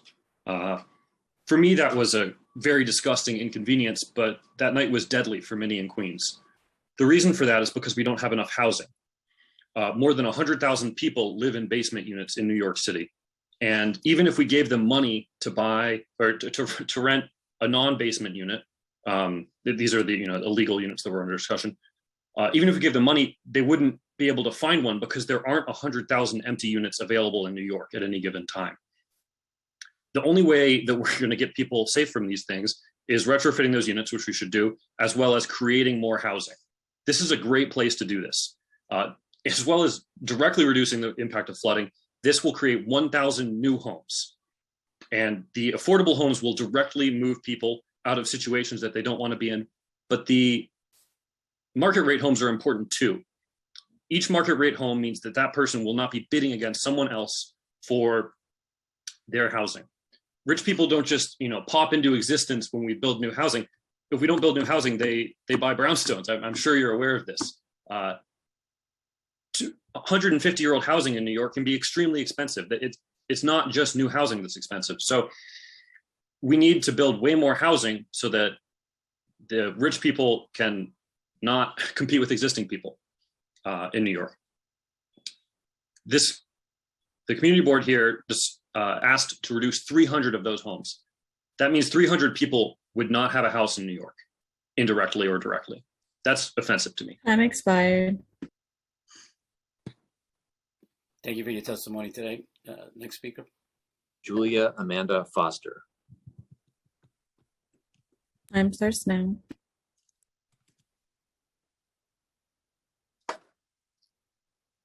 Julia Foster, if you can hear me, I need you to accept the unmute request to begin your testimony.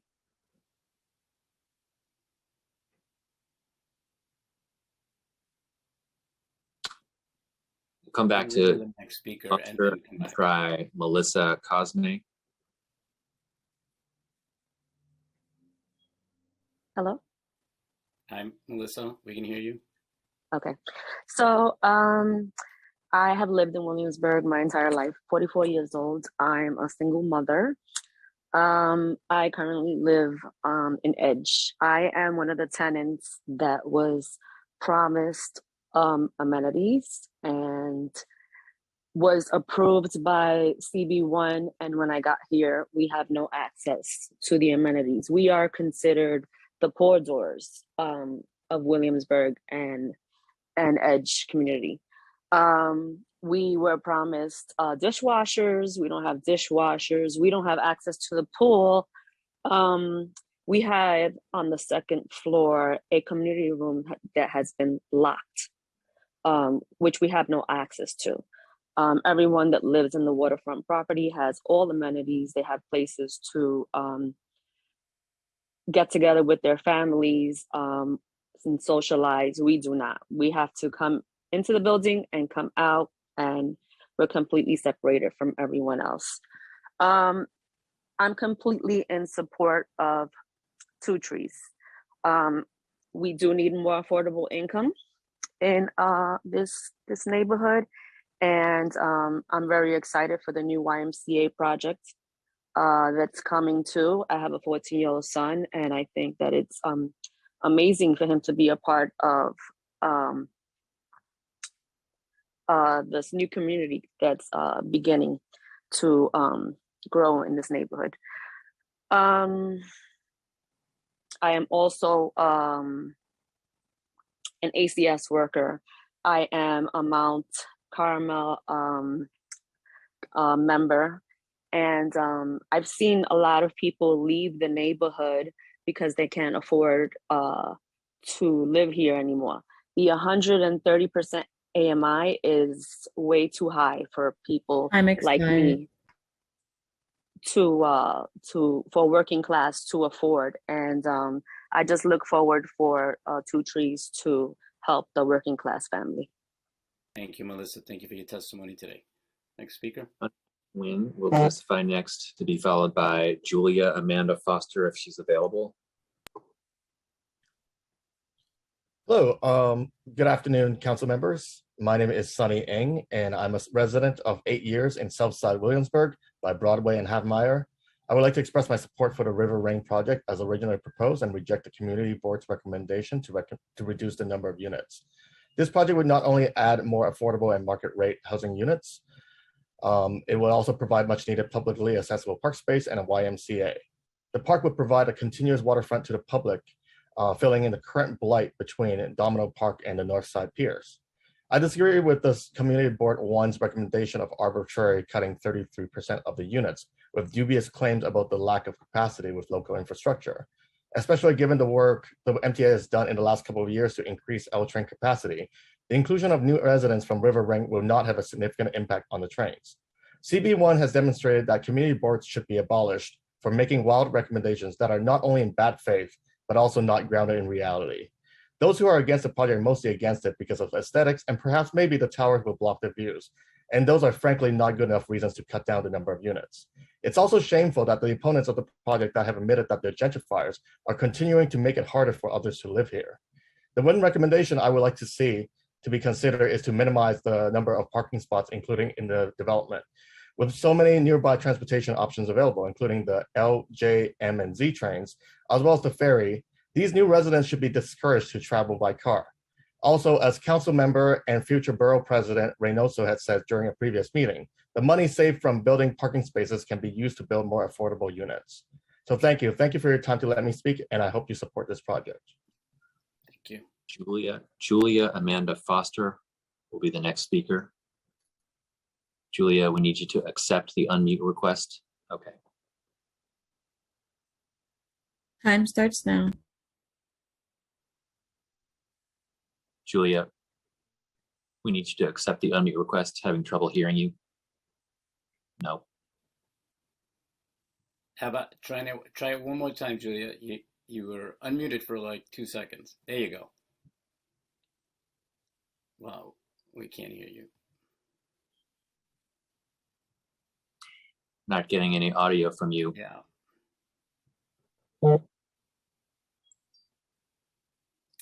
Was that the? Sorry, Julia, we can try to, we can, I think perhaps you could try logging in on a different device, and maybe we can try to accommodate you on the next panel. For now, I see that Katharina Gioino is available.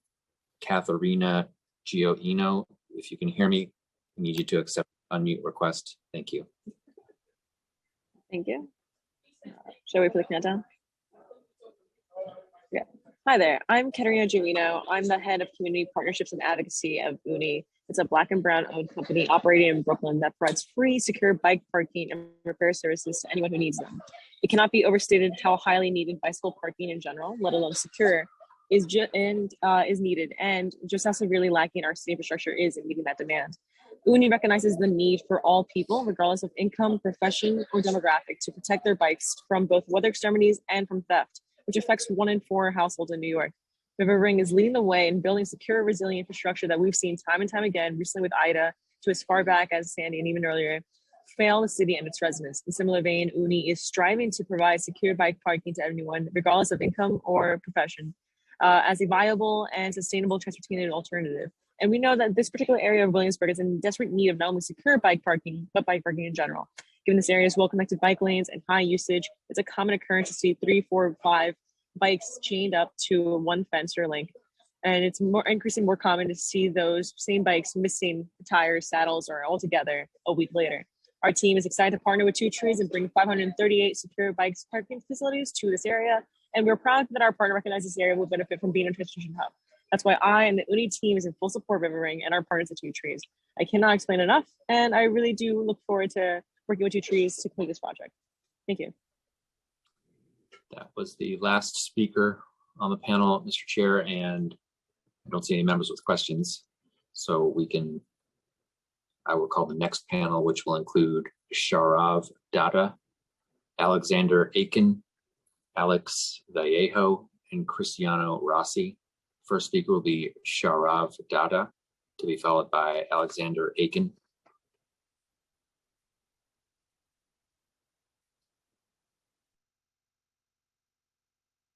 Time starts now.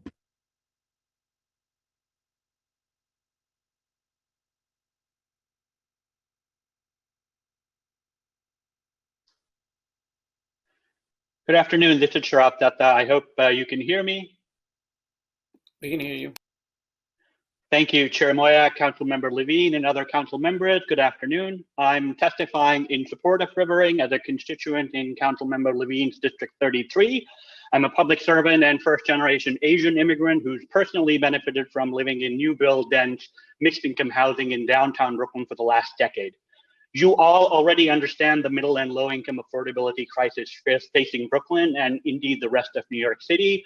And yet, in many rezoning applications located particularly in richer Brooklyn neighborhoods, we've hindered our ability to take even small steps towards solving this affordability crisis in the way we choose to cut the scale of new modern housing. Comfortably housed incumbent homeowners, often in the same quote unquote luxury towers they're now opposed to, admirably ask for more affordability, but only in exchange for lower density and at the cost of more units, and thus also the ability to house more families. These cuts are consequential. They're cuts to the desire for housing stability for so many rent-burdened New Yorkers, many living in substandard housing, poorly suited to survive climate change. We've all seen the impact of Hurricane Ida on so many of our fellow New Yorkers. This is much more than a negotiation with some convenient, evil developer boogeyman. There are literally lives at stake. I'm glad the CPC acknowledged that it'll be a missed opportunity to cut down the number of homes realized by this project based largely on subjective aesthetic concerns. A missed opportunity for bringing 1,000 modern, energy-efficient, climate-resilient, mixed-income, and affordable units in a Brooklyn neighborhood that is already priced out of reach for so many. Furthermore, the benefits of a new, fully connected public waterfront park space that River Ring offers are obvious, and it would be a sad outcome if any of these unique benefits were watered down as a result of a change in density to ostensibly protect incumbent homeowners' water views or to serve their individual notions of contextual appropriateness. Two Trees has a track record of success with Domino Park, despite the local Time expired. I encourage you to support this application and strongly endorse maximizing the number of new homes it will create. Thank you. Alexander Aiken will testify next, followed by Alex Vallejo. Time starts now. Hi there. My name is Sasha Aiken, and I'm a homeowner in Williamsburg. I disagree with my community board, and I'm strongly in favor of this project with as many units as possible. I believe this because I lived in San Francisco for many years, and I witnessed over the course of 2 decades the slow death of almost everything that made that city great. I saw what happens to neighborhoods when you say no to housing over and over again. And what happens is that rich people don't just disappear. They buy up the homes where low-income folks are living, they kick those folks out of their homes, and they renovate the homes to live in themselves. Neighborhoods can and do gentrify with no new buildings whatsoever. I've seen it happen, and it's already happening here in parts of Williamsburg. And many economists have been studying this phenomenon for the last few years, and they find over and over again that new housing relieves gentrification and displacement pressures on the nearby neighborhoods. And it's important to note that this benefit is present for both affordable housing and market rate housing. What's more, This particular project is a unique opportunity. It's not going to displace people because no one is living on this site right now. It's a disused industrial site in a prime spot on the water. Williamsburg is also a very high opportunity neighborhood, exactly where we should be advocating for more housing at all income levels. On top of that, developers have partnered with community organizations, provides waterfront space, and it includes a significant amount of affordable housing. The only thing I do not support in the project is the inclusion of a parking garage. We cannot continue to build infrastructure for cars, especially in transit-dense cities like New York, and expect to deal with climate change in any real way. The parking garage should be replaced with more housing for more neighbors, with as much of it affordable as possible. With that said, as a homeowner, as a Community Board 1 resident, and as a neighbor, I am very much in favor of welcoming more neighbors into Williamsburg and sharing this wonderful neighborhood. I look at this project and I think, yeah, that's where I want Williamsburg to go. Please approve this project as proposed with as many units as possible. Thank you for your time. Thank you. Alex Vallejo will be the next speaker, to be followed by Cristiano Rossi. Alex Vallejo. Hello, can you hear me? Yeah. Hi, I'm Alexis Vallejo. I'm actually one of the owners of a barbershop that's right next to the site. So I am strongly for this project. I've seen this neighborhood develop. I see a lot of people moving in all the time, literally every week. And this project will just help everything all around. It'll help the neighborhood. As far as Two Trees, they have, from what I've seen, gone above and beyond with Domino Park and keeping everything clean and putting the mini golf that they put in next to Domino Park. Everything that they do is just very good. It's very exceptional. And just this project would just help all the businesses, all my neighbors. It would just help everybody, the affordable housing. It'll be able to help people, you know, live in a nice neighborhood and everybody be able to enjoy everything that Williamsburg has. And that it's just going to become better with the waterfront, with the river ring and everything else. So I'm strongly for this project. Thank you. Cristiano Rossi will be the next speaker on this panel. Cristiano Rossi. Hi. Time starts Hello. now. Hi. Good morning. My name is Cristiano Rossi. I own a hospitality company in New York City with location all around the city. When I decide to rent the Williamsburg location, I rent that location because I saw which will be the development of that area. And I fall in love with this project because this project redesign all the waterfront of New York and Brooklyn and become more like the European style. All my restaurants that I have in Europe, I try to find a location like that. And when I saw that place and that project, I do all my best to find a location close this project. I totally support this project. I can do all that I can to that become true. I really want that you approve and go through with this amazing project. Thank you very much. See, we appear to have been rejoined by Julia Foster. Julia Foster, if you can hear me. Can you hear me now? Yes. Hi, thank you so very much. Wow, I've heard a lot of people for, I am for, and I've heard a lot of people say they've been here a long time. I've also been here since the 50s, 1959, and I sit on Community Board 1. I am a member of St. John's Lutheran Church of Williamsburg for 50 years. And I just want to say, yes, bring this project forward. We are already becoming a neighborhood of homeless shelters, something we don't need. And that does not need to be Williamsburg's legacy. We don't need to be a legacy of homeless shelters. We need homes for children, parents, working hard people, young people. And yes, we do need low income. You know, I live in a low income development and it's kind of hard to live here. So if we can incorporate that into having it be low income and not just affordable, because sometimes we can't afford it. I know Two Trees is working with the shelter industry. I'm grateful to hear that, and I hope it goes forward. And once again, about those signatures, I have yet to see them. I don't know who lives here with those signatures, Anybody can sign anything online. Katie, thank you for your wonderful work. Council members, thank you for hearing the community out.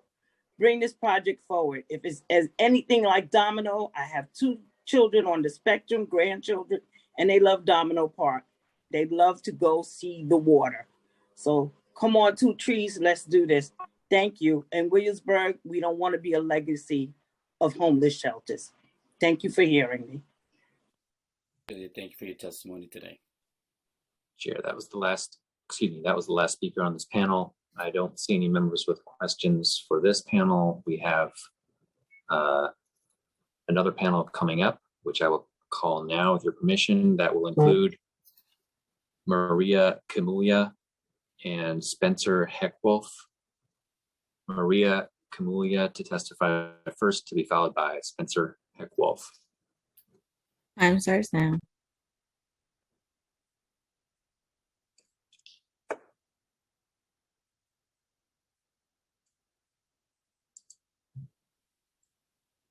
Maria, can you hear us? Yes. I need you to accept the unmute request to begin your testimony. Hello, can you hear me? We can Yes. hear you. Hello, You're ready, Maria. council members and the members of the community. Thank you so much for giving me this opportunity to testify. I fully support the proposal for the development, and I only want to make 2 points. Waterfronts are among the most desirable places to live and to spend time on. And as a city, we want to be able to give an opportunity to as many people to live there and to access those places. And this project allows us to do exactly that. Those who argue for reducing the number of units are prioritizing minor conveniences against high quality living conditions for thousands of people who would live in the proposed development. I do echo the concerns that percentage of affordable units is relatively low and should be increased if at all possible. That said, we do want to make sure that this proposal is economically viable and allows for as many units overall as possible. A lot has been said in this hearing about lack of surrounding infrastructure, especially for transportation. I would think that the more residents are to move into the space, the more impetus there will be for building more infrastructure, including improving transportation access. And it just cannot work the other way around. You know, build infrastructure until we have people living in the community. Support for building as many units as possible on the waterfront. I'm particularly supportive of the extremely ambitious proposed solutions for the flood protection, which is a continued worry for most people that I know when we think about long-term livability of New York City. This project seems to be a much needed step forward in addressing this worry, and I do hope that it goes forward. Thank you so much for this opportunity to speak. Thank you, Maria. Thank you for your testimony. Spencer Heckwolf will be the next speaker. Spencer Heckwolf. Time starts now. Spencer, if you can hear me, you need to accept the unmute request. Thank you. Yep, just got it. So I want to express my full support for this project. I think there's obviously a lot of great things about this project, open space, a lot of housing, and obviously the YMCA facility. But I think we need to look at the broader point of New York City and the New York region has a massive housing deficit. I don't know if anyone saw the recent New York Times article entitled "Blue States, You Are the Problem." Well, one of the biggest reasons we are the problem is because we fail to build enough housing. And we cannot be cutting housing or rejecting housing because we don't like that it blocks our views. We don't like that we have to share the subway. We don't like that the sidewalks are occupied by more people. If we're really gonna be, live up to our values, we basically just need to allow for the construction of a lot of housing. I hear people complain that a developer is gonna make money from building housing. Well, yeah, chefs make money by cooking food for people. Farmers make money by growing food for people. Do we say they're evil for doing that? And developers make money by building shelter for people. Obviously, there needs to be rules in place so things are fair. But I think it's fine that people make money providing goods and services to people. That's just the general economy. Housing is obviously one of the lifelines we need in this world, and we need to be inviting more housing, not rejecting it. One quick thing about the parking, I would hope that the developer would not include any parking. It just drives up the cost of housing. I hope they're just not including parking so they can convert it to another use later, which in case we just allow the ground floor or underground to just be used Time for expired. any other development. Thanks, bye. Thank you. Thank you for your testimony. Chair Moya, that was the last speaker on this panel. I see no members with questions for this panel. Can you, Yeah, sorry. please? Okay. There being no members of the public who wish to testify on the pre-considered LU items for the River Ring proposal Sorry, Chair. Just make one final announcement just to make sure. If there are any other members of the public who wish to testify on the River Ring proposal, please, now is the time to press the raise hand button. And Chair will just briefly stand at ease for a bit while we confirm.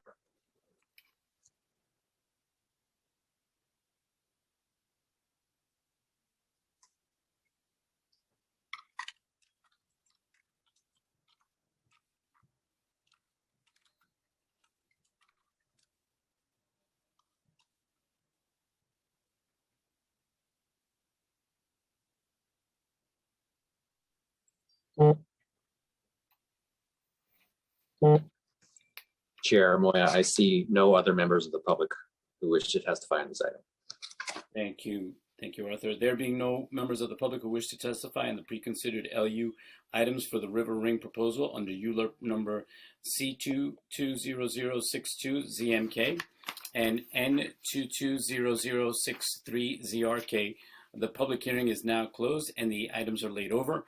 That concludes today's business, and I want to remind the viewing public that for anyone wishing to submit their written testimony for items that were heard today, please send it by emailing us at landusetestimony@council.nyc.gov. That's landusetestimony@council.nyc.gov. And I would like to thank the members of the public, my colleagues, the subcommittee council, land use and other council staff, and the Sergeant at Arms for participating in today's meeting. This meeting is hereby adjourned. Thank you.